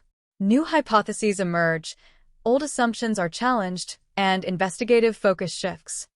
In this instance, the structure remains unchanged. The same facts continue to define the boundaries of the case without expansion or contradiction. One of the most significant aspects of this structure is the absence of behavioral indicators prior to disappearance. In many missing person investigations, behavioral changes serve as early signals. Alterations in communication patterns, financial activity, or social engagement often provide context for later events. In the case of Peter Boynton, no such documented changes are present in the investigative record. This absence of behavioral deviation limits interpretive possibilities. It reduces the ability to construct a narrative of escalation or transition. Without behavioral indicators, the disappearance cannot be easily framed as the culmination of a known trajectory. Instead, it stands apart from the documented life that preceded it. The result is a separation between life history and disappearance that is abrupt and unmediated. There is no gradual transition between states. There is only a point of departure followed by a complete absence of continuation. Investigators also examine the possibility of external involvement. In missing person cases, third-party involvement is often considered when evidence suggests disruption or conflict. However, such cases typically produce indicators such as forensic traces, witness statements, or identifiable patterns of interaction. In this case, none of these indicators have been confirmed. The absence of forensic evidence is particularly significant. Physical interaction between individuals in cases of foul play often leaves traces that can be recovered or analyzed. Without such traces, the hypothesis of external involvement remains speculative rather than evidential. Similarly, the absence of witnesses limits the ability to reconstruct potential encounters that may have occurred after departure. Another consideration in the investigation was the possibility of voluntary disappearance. This scenario requires a person to leave their established life without leaving traceable indicators behind. While such cases exist, they are typically accompanied by some form of preparation or continuation. Financial activity, communication patterns, or logistical arrangements often provide indirect evidence of intent. In this case, no such indicators have been confirmed. The absence of financial activity following disappearance is particularly notable. It suggests a lack of engagement with systems that would normally reflect continued presence. However, absence of activity alone does not confirm intent or circumstance. It only reinforces the broader pattern of discontinuity. As investigative timeframes extend, cases like this begin to shift into a category defined by permanence of uncertainty. The longer a case remains unresolved without new evidence, the more its structure becomes fixed. Each review confirms the same boundaries, and each analysis returns to the same limitations. For Peter Boynton, those limitations are absolute. There is no confirmed path of movement beyond his departure. There is no verified sequence of events following that moment. There is no evidential bridge connecting his known life to any unknown outcome. This creates a case that is defined not by what is discovered, but by what is consistently not found. The absence is not incidental. It is structural. It defines the investigative landscape as much as any physical evidence would. Over time, this structural absence becomes the central feature of the case. It shapes how the investigation is discussed, how it is reviewed, and how it is classified within archival systems. The case becomes less about solving a mystery and more about documenting the boundaries of what can be known. And within those boundaries, the disappearance of Peter Boynton remains unchanged. A departure recorded, a vehicle discovered, and then nothing that can be confirmed beyond that point. It is within that silence that the case continues to exist. As the case of Peter Boynton continues to exist within investigative archives, it becomes increasingly defined by the absence of progression rather than the presence of new developments.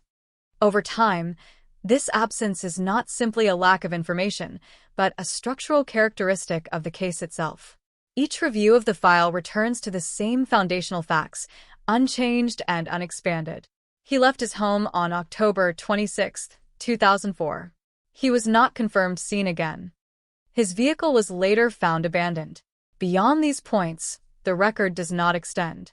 In many missing person investigations, time plays an active role in shaping outcomes. It introduces new information, whether through technological advancement, witness recollection, or accidental discovery. Cases that initially appear static often evolve as new evidence surfaces. However, in this instance, time does not alter the investigative landscape. It reinforces its boundaries. The lack of new evidence over an extended period creates a situation where investigative interpretation becomes increasingly constrained. Without additional data points, there is no mechanism for expanding or refining the narrative. Each hypothesis remains anchored to the same limited set of verified facts, unable to progress beyond them. One of the most persistent features of this case is the absence of transitional evidence. Transitional evidence is what connects known events to unknown outcomes. It provides continuity between a person's last confirmed actions and their subsequent status. In the case of Peter Boynton, that continuity is entirely missing. There is no documented sequence linking his departure from home to any further point of reference. This absence creates a binary structure within the case. There is presence and there is absence. There is no documented movement between the two. This binary nature limits investigative flexibility because it removes the gradual progression that typically allows for inference and reconstruction. Investigators reviewing the case over time encounter this same limitation repeatedly. Standard investigative methodology depends on building narratives from incremental evidence. Each piece of information contributes to a larger picture. But when no new pieces emerge, the picture cannot develop. It remains static, regardless of how often it is revisited. The discovery of Peter Boynton's abandoned vehicle remains one of the only physical anchors in the investigation. However, even this anchor does not provide interpretive depth.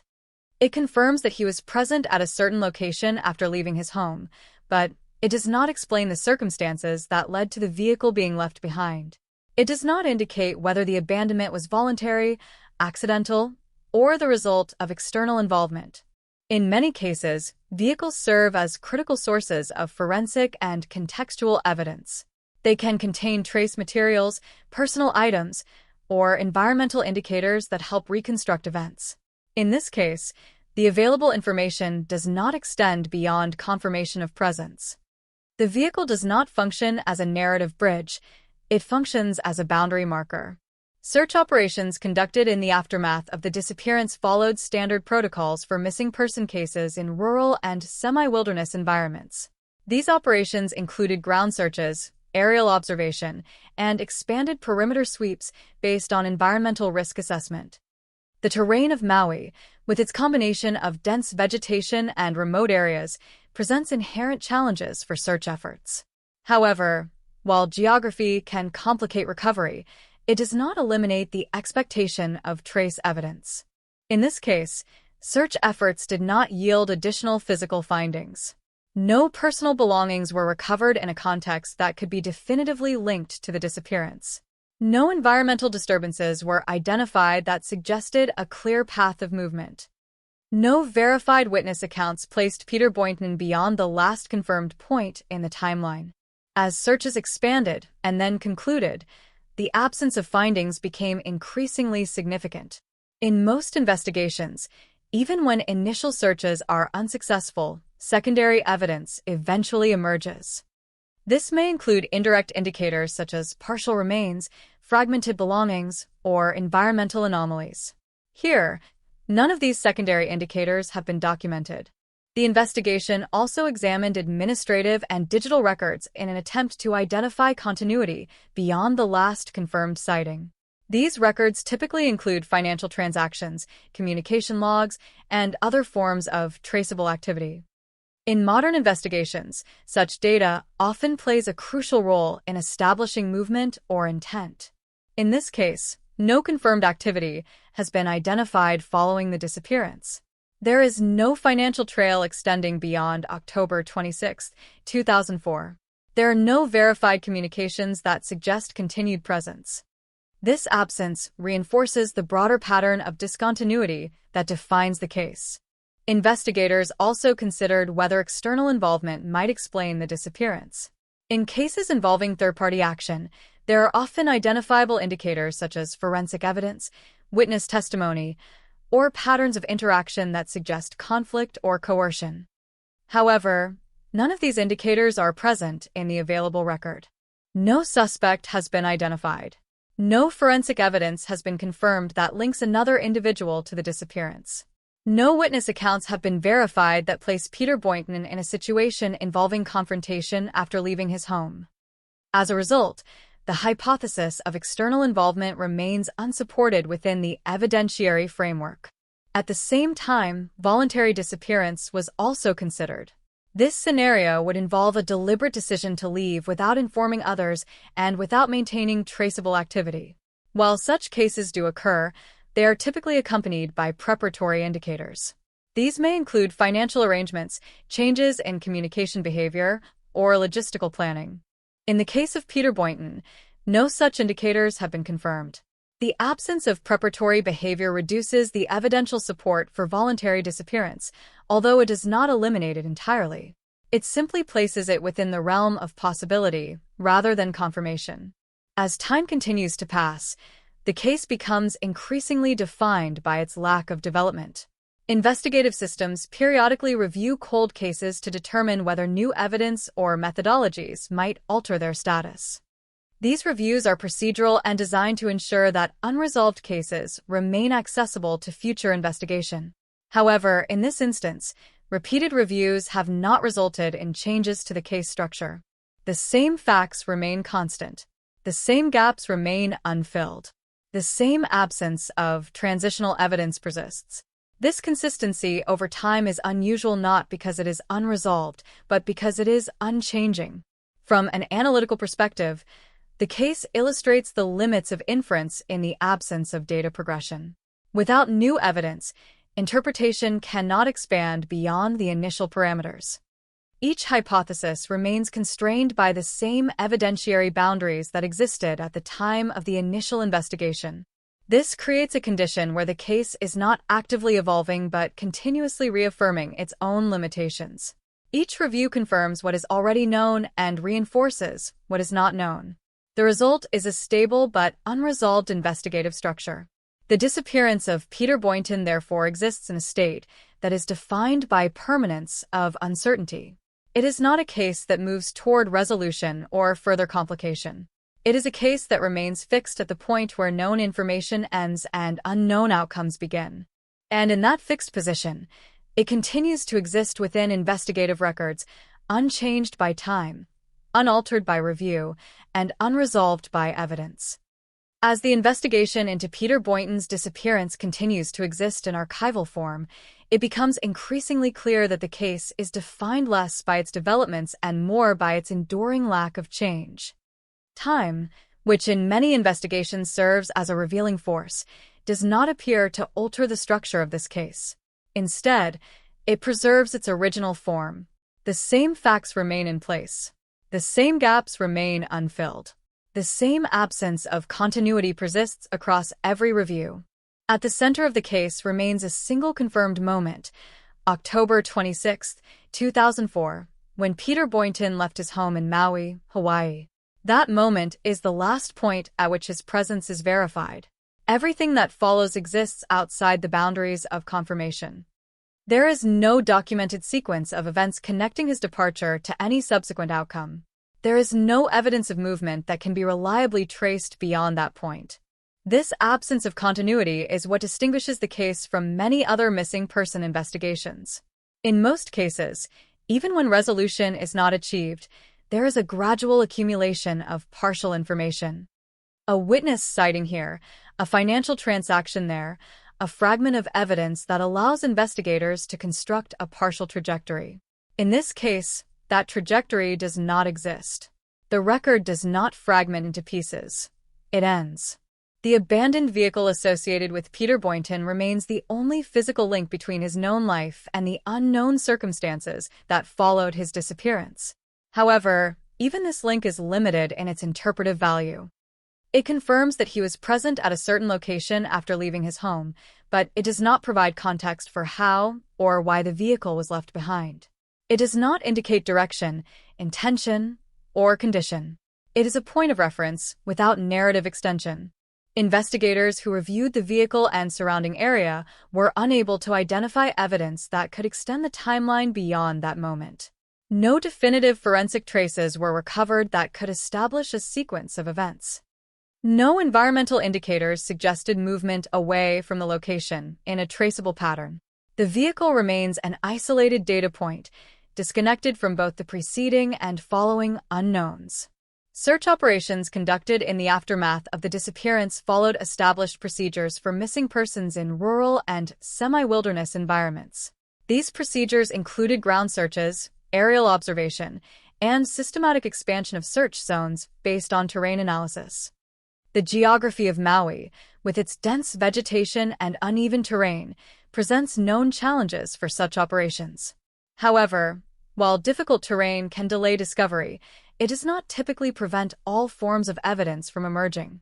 In this case, despite extensive search efforts, no additional physical evidence was recovered. There were no confirmed personal belongings found in locations that could be linked to Peter Boynton. There were no environmental disturbances that clearly indicated a path of movement. There were no verified witness accounts placing him beyond the last confirmed point of departure. As search efforts expanded and then concluded, the absence of findings became increasingly significant. In many investigations, even unsuccessful searches yield secondary indicators that help refine future efforts. These may include partial remains, fragments of clothing, or indirect environmental evidence. In this case, no such secondary indicators have been documented. The investigative process also included a review of administrative and digital records. These records are often critical in establishing continuity after a person's last known physical presence. Financial transactions, communication logs, and other forms of recorded activity can help reconstruct movement or intent. However, in this case, no confirmed activity has been identified following the date of disappearance. There are no financial records indicating continued engagement with banking systems. There are no verified communications that extend beyond October 26, 2004. There are no digital traces that suggest movement into another location or the establishment of a new pattern of activity. The absence of such records reinforces the broader pattern of discontinuity that defines the case. Investigators also considered the possibility of third-party involvement. In missing person cases, external involvement is typically supported by forensic evidence, witness testimony, or identifiable conflict patterns. These elements help establish whether an individual was subjected to external action. In this case, none of these indicators are present in the documented record. There is no confirmed suspect. There is no forensic evidence linking another individual to the disappearance. There are no verified witness accounts describing interactions after Peter Boynton left his home. As a result, the hypothesis of third-party involvement remains unsubstantiated within the available evidence. Voluntary disappearance was also evaluated as a possible explanation. This scenario would involve a deliberate decision to leave without maintaining contact or leaving a traceable path. While such cases do occur, they are usually accompanied by preparatory behavior or sustained activity afterward. Financial arrangements, communication patterns, or logistical planning often provide indirect evidence of intent. In this case, no such preparatory indicators have been confirmed. The absence of financial activity and communication after disappearance reduces the evidential support for voluntary disappearance, though it does not eliminate it entirely. It remains a theoretical possibility, but one without supporting documentation. As time continues to pass, the case has transitioned fully into cold case status.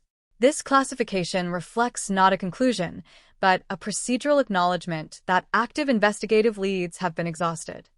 Cold case status ensures that the file remains accessible for future review, particularly if new evidence or technological advancements emerge. However, it also indicates that current investigative efforts have reached a point of informational saturation. Each periodic review of the case confirms the same structural reality. There is no new evidence. There are no new leads. There is no change in classification. The case remains in its original unresolved state, unaffected by the passage of time in terms of evidentiary development. This stability is one of the defining characteristics of the case. Most investigations change shape over time, even if they do not resolve. New interpretations emerge, previously overlooked details are reconsidered, and investigative focus shifts. In this case, none of these dynamics occur. The structure remains fixed. From an analytical standpoint, the case demonstrates the limitations of investigative reconstruction in the absence of transitional evidence. Without intermediate data points connecting known and unknown states, it is not possible to construct a continuous narrative. The investigation is therefore constrained to describing two fixed points, presence and absence. This constraint defines the entire case. It is not shaped by conflicting theories or competing evidence, but by the absence of connective structure between known facts. The disappearance does not unfold. It simply occurs and then stops being observable. In this sense, The case of Peter Boynton is not defined by what happened after he left his home, but by the fact that what happened after that moment cannot be verified through any available record. The investigative system, designed to reconstruct events through evidence, reaches a boundary where reconstruction is no longer possible. And beyond that boundary, the case remains unchanged, defined entirely by what cannot be seen, confirmed, or recovered. As the case of Peter Boynton remains open in administrative status, but effectively static in investigative terms, it continues to illustrate a category of missing person investigations where time does not function as a clarifying force. Instead of generating new pathways of inquiry, time reinforces the original limitations of the case. Each year that passes does not add complexity or resolution. It only deepens the structural absence at the center of the record. The foundational facts remain unchanged. On October 26, 2004, Peter Boynton left his home in Maui, Hawaii. After that moment, there is no confirmed record of his movements. No verified sightings, no financial transactions, and no communication entries have been documented beyond that date. His vehicle was later discovered abandoned, marking the only physical point of reference after his departure. Beyond that, the investigative record does not extend. In many missing person investigations, the passage of time gradually reshapes the evidentiary landscape. Even when resolution is not achieved, cases often accumulate new fragments of information. Witnesses recall additional details, environmental changes reveal previously hidden evidence, or advancements in forensic methods allow for reinterpretation of existing materials. In this case, none of these typical dynamics have altered the structure of the file.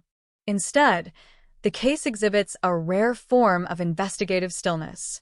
The same facts remain in place without expansion or contradiction. There is no progression from uncertainty toward clarity, nor from ambiguity toward complexity. The case does not evolve. It simply persists in its original form.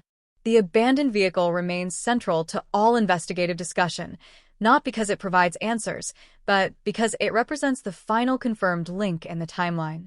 It is the last point at which Peter Boynton's presence can be verified through physical evidence.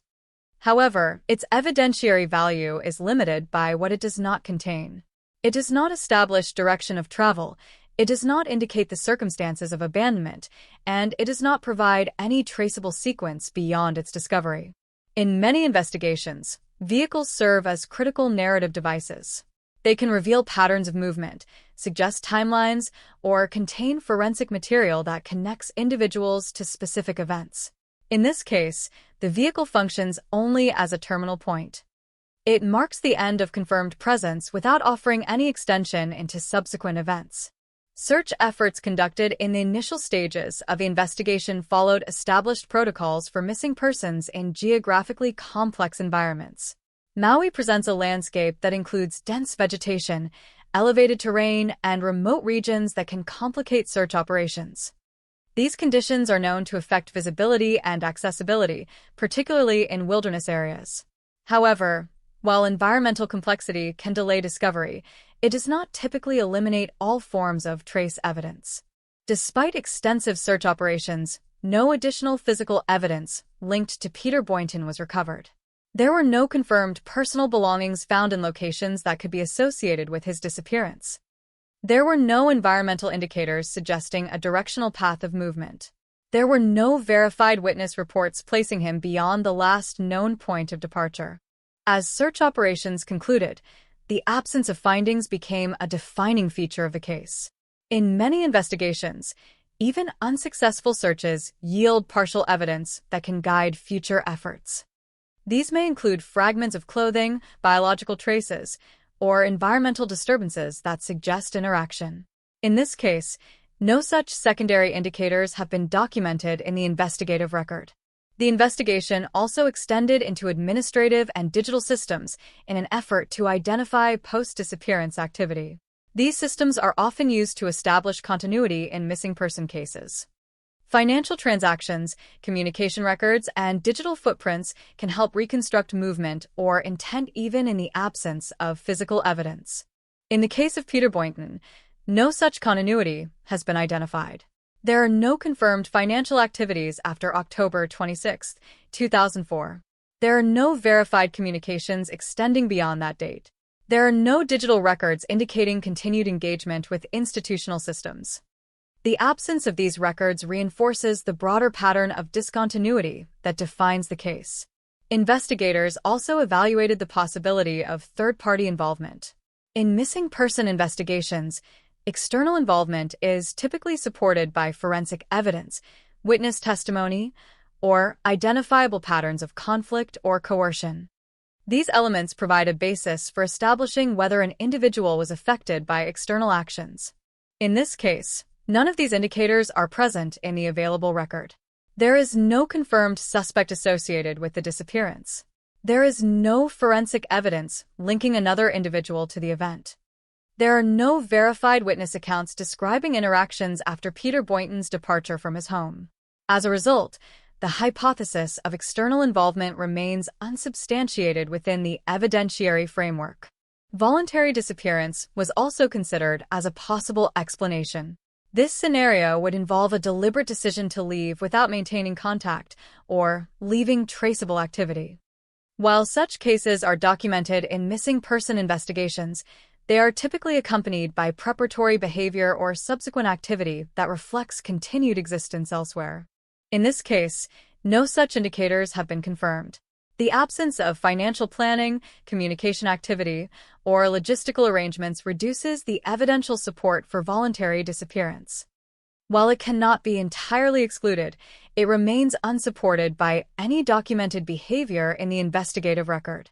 As time continues to pass, the case has transitioned into a stable cold case classification.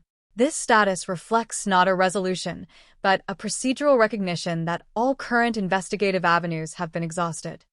Cold case classification ensures that the file remains open for future review should new evidence emerge, but it also acknowledges that active investigative progress has reached a standstill. Periodic reviews of the case confirm this condition repeatedly. Each review returns the same outcome. No new evidence has been added. No new leads have been identified. No changes to the classification have occurred.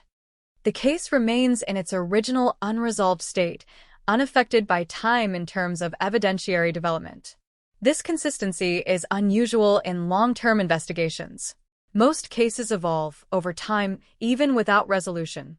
New theories are proposed, old assumptions are re-examined, and investigative focus shifts based on emerging context or technology. In this case, none of these shifts occur. The structure remains fixed. From an analytical perspective, the case highlights the limitations of investigative reconstruction when transitional evidence is entirely absent. Without intermediate data connecting known and unknown states, it is not possible to construct a continuous narrative. The investigation is therefore constrained to two fixed points: departure and absence. This constraint defines the entire case.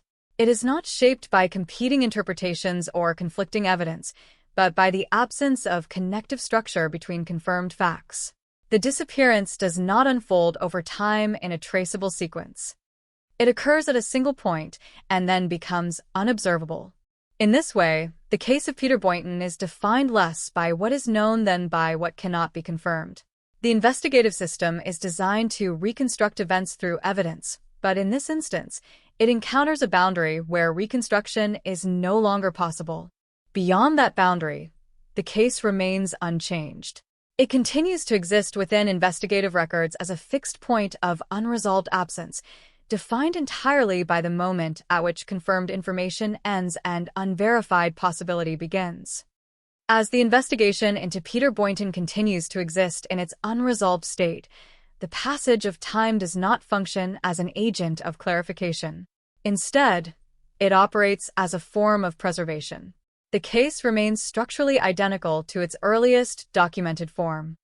There are no new confirmed developments, no additional verified sightings, and no physical evidence that extends a timeline beyond the initial disappearance on October 26, 2004. What remains is a fixed investigative frame built around a departure, an abandoned vehicle, and an absence that follows without interruption. In most missing person cases, even those that remain unsolved for long periods, time tends to introduce variation. Witness memory may resurface new details, environmental conditions may expose previously hidden evidence, or technological improvements may allow for reanalysis of existing materials. These changes often shift the direction of an investigation, even if they do not resolve it. In this case, however, time has not introduced variation. It has reinforced stasis. The investigative file on Peter Boynton reflects this stasis clearly. Each review of the case returns to the same foundational facts without expansion. He was last seen leaving his home. His vehicle was later discovered abandoned. After that point, there is no confirmed record of his movements, communications, or presence. The absence is not partial or fragmented. It is complete within the boundaries of verified information. The vehicle remains the only physical artifact associated with the disappearance, and even that artifact provides limited interpretive value. It confirms a point of presence after departure, but does not explain the circumstances that led to its abandonment. It does not contain evidence that establishes direction, intent, or sequence of events. It functions as a terminal marker rather than a transitional one. It marks the end of known movement without providing insight into what followed. Search efforts conducted in the aftermath of the disappearance followed established protocols appropriate for the geography of Maui. The island's terrain includes a mixture of accessible residential areas and remote, difficult-to-navigate landscapes. Dense vegetation, uneven elevation, and isolated regions create natural challenges for search and recovery operations. These challenges are well documented in missing person investigations conducted in similar environments. Despite these conditions, extensive search operations did not yield additional physical evidence. No personal belongings were recovered in locations that could be definitively linked to Peter Boynton. No environmental traces were identified that suggested a directional path of movement. No verified witness accounts placed him beyond the last confirmed point of departure. The absence of findings persisted even as search areas were expanded and methods were systematically applied. In many investigations, even when initial searches are unsuccessful, secondary evidence eventually emerges. This can include fragmented materials, biological traces, or environmental disturbances that provide indirect insight into movement or activity. In this case, no such secondary indicators have been documented. The investigative record does not contain partial evidence that could extend the timeline or clarify the sequence of events after disappearance. The investigation also included a review of administrative and digital records in an effort to identify continuity beyond the last confirmed sighting. These records are typically essential in establishing post-disappearance activity. Financial systems, communication networks, and institutional databases often contain traces of movement or engagement that can help reconstruct a person's actions even in the absence of physical evidence. In the case of Peter Boynton, no such continuity has been identified. There are no confirmed financial transactions following October 26, 2004. There are no verified communication records extending beyond that date. There are no digital footprints indicating movement, planning, or relocation. The absence of these records reinforces the broader pattern of discontinuity that defines the case. Investigators also considered the possibility of third-party involvement. In cases where external individuals are involved, there is typically some form of evidentiary indicator. This may include forensic traces, witness testimony, or patterns of interaction that suggest conflict or coercion. These indicators allow investigators to reconstruct possible sequences of events involving multiple actors. In this case, none of these indicators are present in the verified record. There is no confirmed suspect associated with the disappearance. There is no forensic evidence linking another individual to the event. There are no witness statements placing Peter Boynton in contact with others after his departure from home. As a result, the hypothesis of third-party involvement remains unsupported by available evidence. Voluntary disappearance was also evaluated as a potential explanation. This scenario would involve a deliberate decision to leave without maintaining contact or leaving traceable activity. While such cases do occur in missing person investigations, they are typically accompanied by preparatory behavior or subsequent activity that indicates continued existence elsewhere. These may include financial planning, communication cessation patterns, or logistical arrangements. In this case, no such preparatory indicators have been confirmed. The absence of financial activity, communication, or documented planning reduces the evidentiary support for voluntary disappearance. While it remains theoretically possible, it is not substantiated by any known behavioral evidence within the investigative file. As time continues to pass, the case has settled into a permanent cold case classification. This designation reflects procedural status rather than resolution. It indicates that active investigative leads have been exhausted while preserving the file for future review. Cold case status ensures that the investigation remains open to re-examination should new evidence or technological capabilities emerge. However, repeated reviews of the case have not altered its structure. Each review confirms the same evidentiary baseline. No new information has been added. No new leads have been identified. No changes to classification or direction have occurred. The case remains fixed in its original unresolved form. This lack of evolution distinguishes the case from many other long-term missing person investigations. Typically, even unresolved cases develop over time. New hypotheses emerge, previously dismissed possibilities are reconsidered, and investigative focus shifts in response to evolving context. In this instance, no such evolution occurs. The structure remains unchanged. From an analytical perspective, the case illustrates a fundamental limitation in investigative reconstruction when transitional evidence is entirely absent. Investigations rely on connecting known points through intermediate data. These connections allow for the reconstruction of movement, intent, and sequence. In the absence of such data, reconstruction becomes impossible.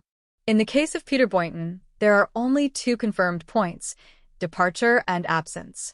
There is no documented sequence connecting them. There is no evidence of movement between them. There is no verified outcome beyond them. The investigative narrative is therefore defined by discontinuity rather than progression. This discontinuity is absolute. It is not partial or inferential. It does not allow for reconstruction through indirect means. It defines the boundaries of what can be known within the case file. Beyond those boundaries, all possibilities remain unverified. The result is a case that is structurally complete in its beginning and structurally absent in its continuation. It begins with confirmed presence and ends with confirmed absence, without any documented transition between the two states. As a result, the investigation remains suspended within its own limitations. It continues to exist within official records, but it does not progress. It does not accumulate new evidence, and it does not move toward resolution. It remains defined entirely by the moment at which confirmed information ends and unverified absence begins. In the final assessment of the Peter Boynton case, what becomes most evident is not the presence of unresolved questions alone, but the way in which the entire investigation is structured around a single unbroken absence of continuity. The case does not develop in stages that can be reconstructed or expanded. It does not contain fragmented sequences that can be reassembled into a clearer narrative.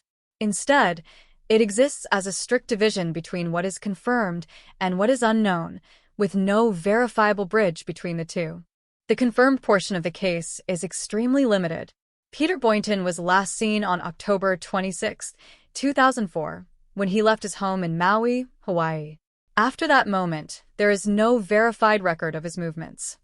His vehicle was later discovered abandoned, providing the only physical point of reference beyond his departure. These two facts form the entirety of the confirmed timeline. Everything else lies outside the boundaries of documented evidence. This simplicity of structure is one of the defining features of the case. In many missing person investigations, even those that remain unresolved, the timeline contains intermediate points that allow for partial reconstruction.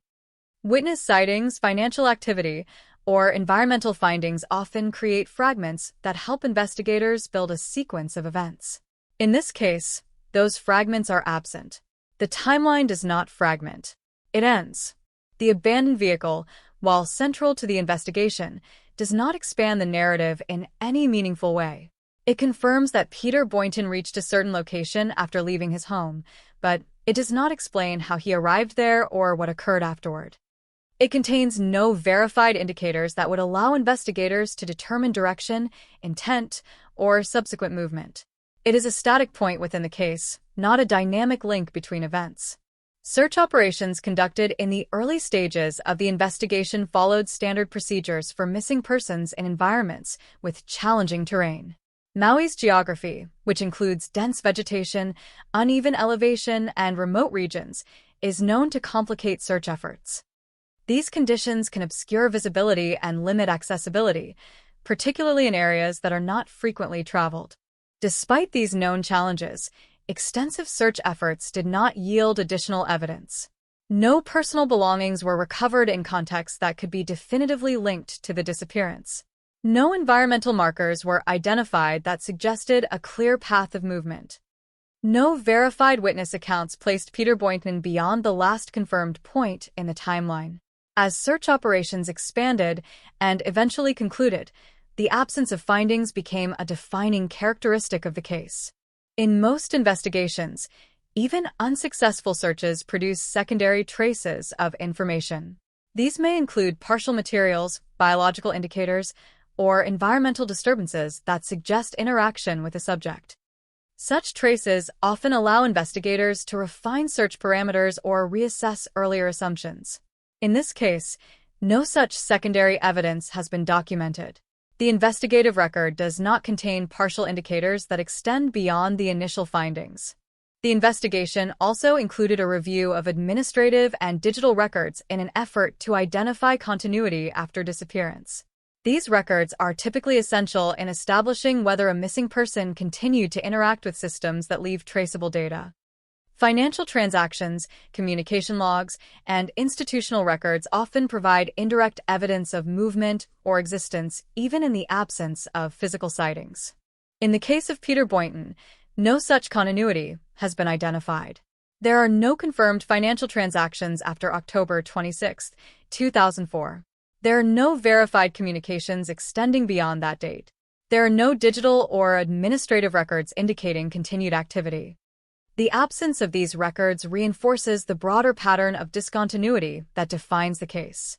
Investigators also examine the possibility of third-party involvement. In cases involving external actors, there are typically identifiable indicators such as forensic evidence, witness testimony, or documented interactions, suggesting conflict or coercion. These indicators allow for the reconstruction of multi-party scenarios and often provide a basis for identifying suspects. In this case, none of these indicators are present in the verified record. There is no confirmed suspect associated with the disappearance. There is no forensic evidence linking another individual to the case. There are no verified witness accounts describing interactions involving Peter Boynton after his departure from home. As a result, the hypothesis of third-party involvement remains unsupported within the evidentiary framework. Voluntary disappearance was also considered as a potential explanation. This scenario involves an individual choosing to leave without maintaining contact or leaving traceable evidence of continued activity. While such cases are documented, they typically involve preparatory behavior or post-disappearance activity that reflects sustained existence elsewhere. These may include financial planning, communication cessation patterns, or logistical arrangements. In this case, no such preparatory or post-disappearance indicators have been confirmed. The absence of financial activity, communication, or documented planning reduces the evidentiary support for voluntary disappearance. While it cannot be entirely excluded, it remains unsubstantiated by any known behavioral data in the investigative file. As time has progressed, the case has remained in cold case classification. This status reflects procedural acknowledgement that active investigative leads have been exhausted, while preserving the case for future review. Cold case classification ensures that the file remains accessible should new evidence or advancements in investigative methods emerge. However, repeated reviews of the case have not altered its structure. Each review returns to the same evidentiary baseline. No new information has been added. No new leads have been identified. No changes in classification have occurred. The case remains fixed in its original unresolved form, unaffected by the passage of time in terms of evidentiary development. This stability is one of the most defining aspects of a case. In many long-term investigations, even without resolution, the structure of the case evolves over time. New interpretations arise, previously overlooked details are reconsidered, and investigative focus shifts in response to emerging context or technology. In this case, no such evolution occurs. The structure remains unchanged. From an analytical perspective, the case demonstrates the limitations inherent in investigative reconstruction when transitional evidence is completely absent. Investigative systems rely on the ability to connect known points through intermediate data.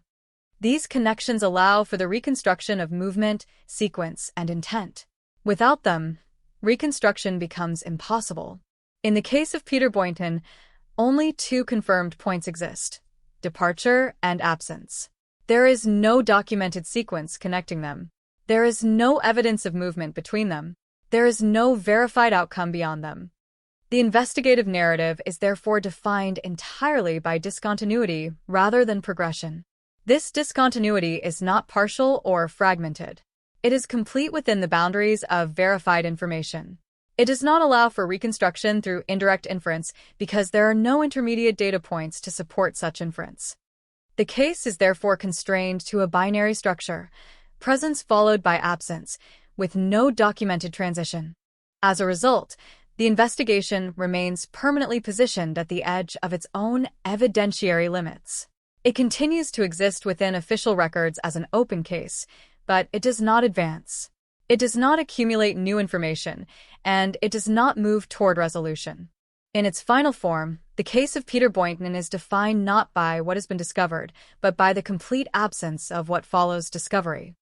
It remains an investigation that begins with certainty and ends immediately after it, leaving everything beyond that point unverified, unconfirmed, and unknown.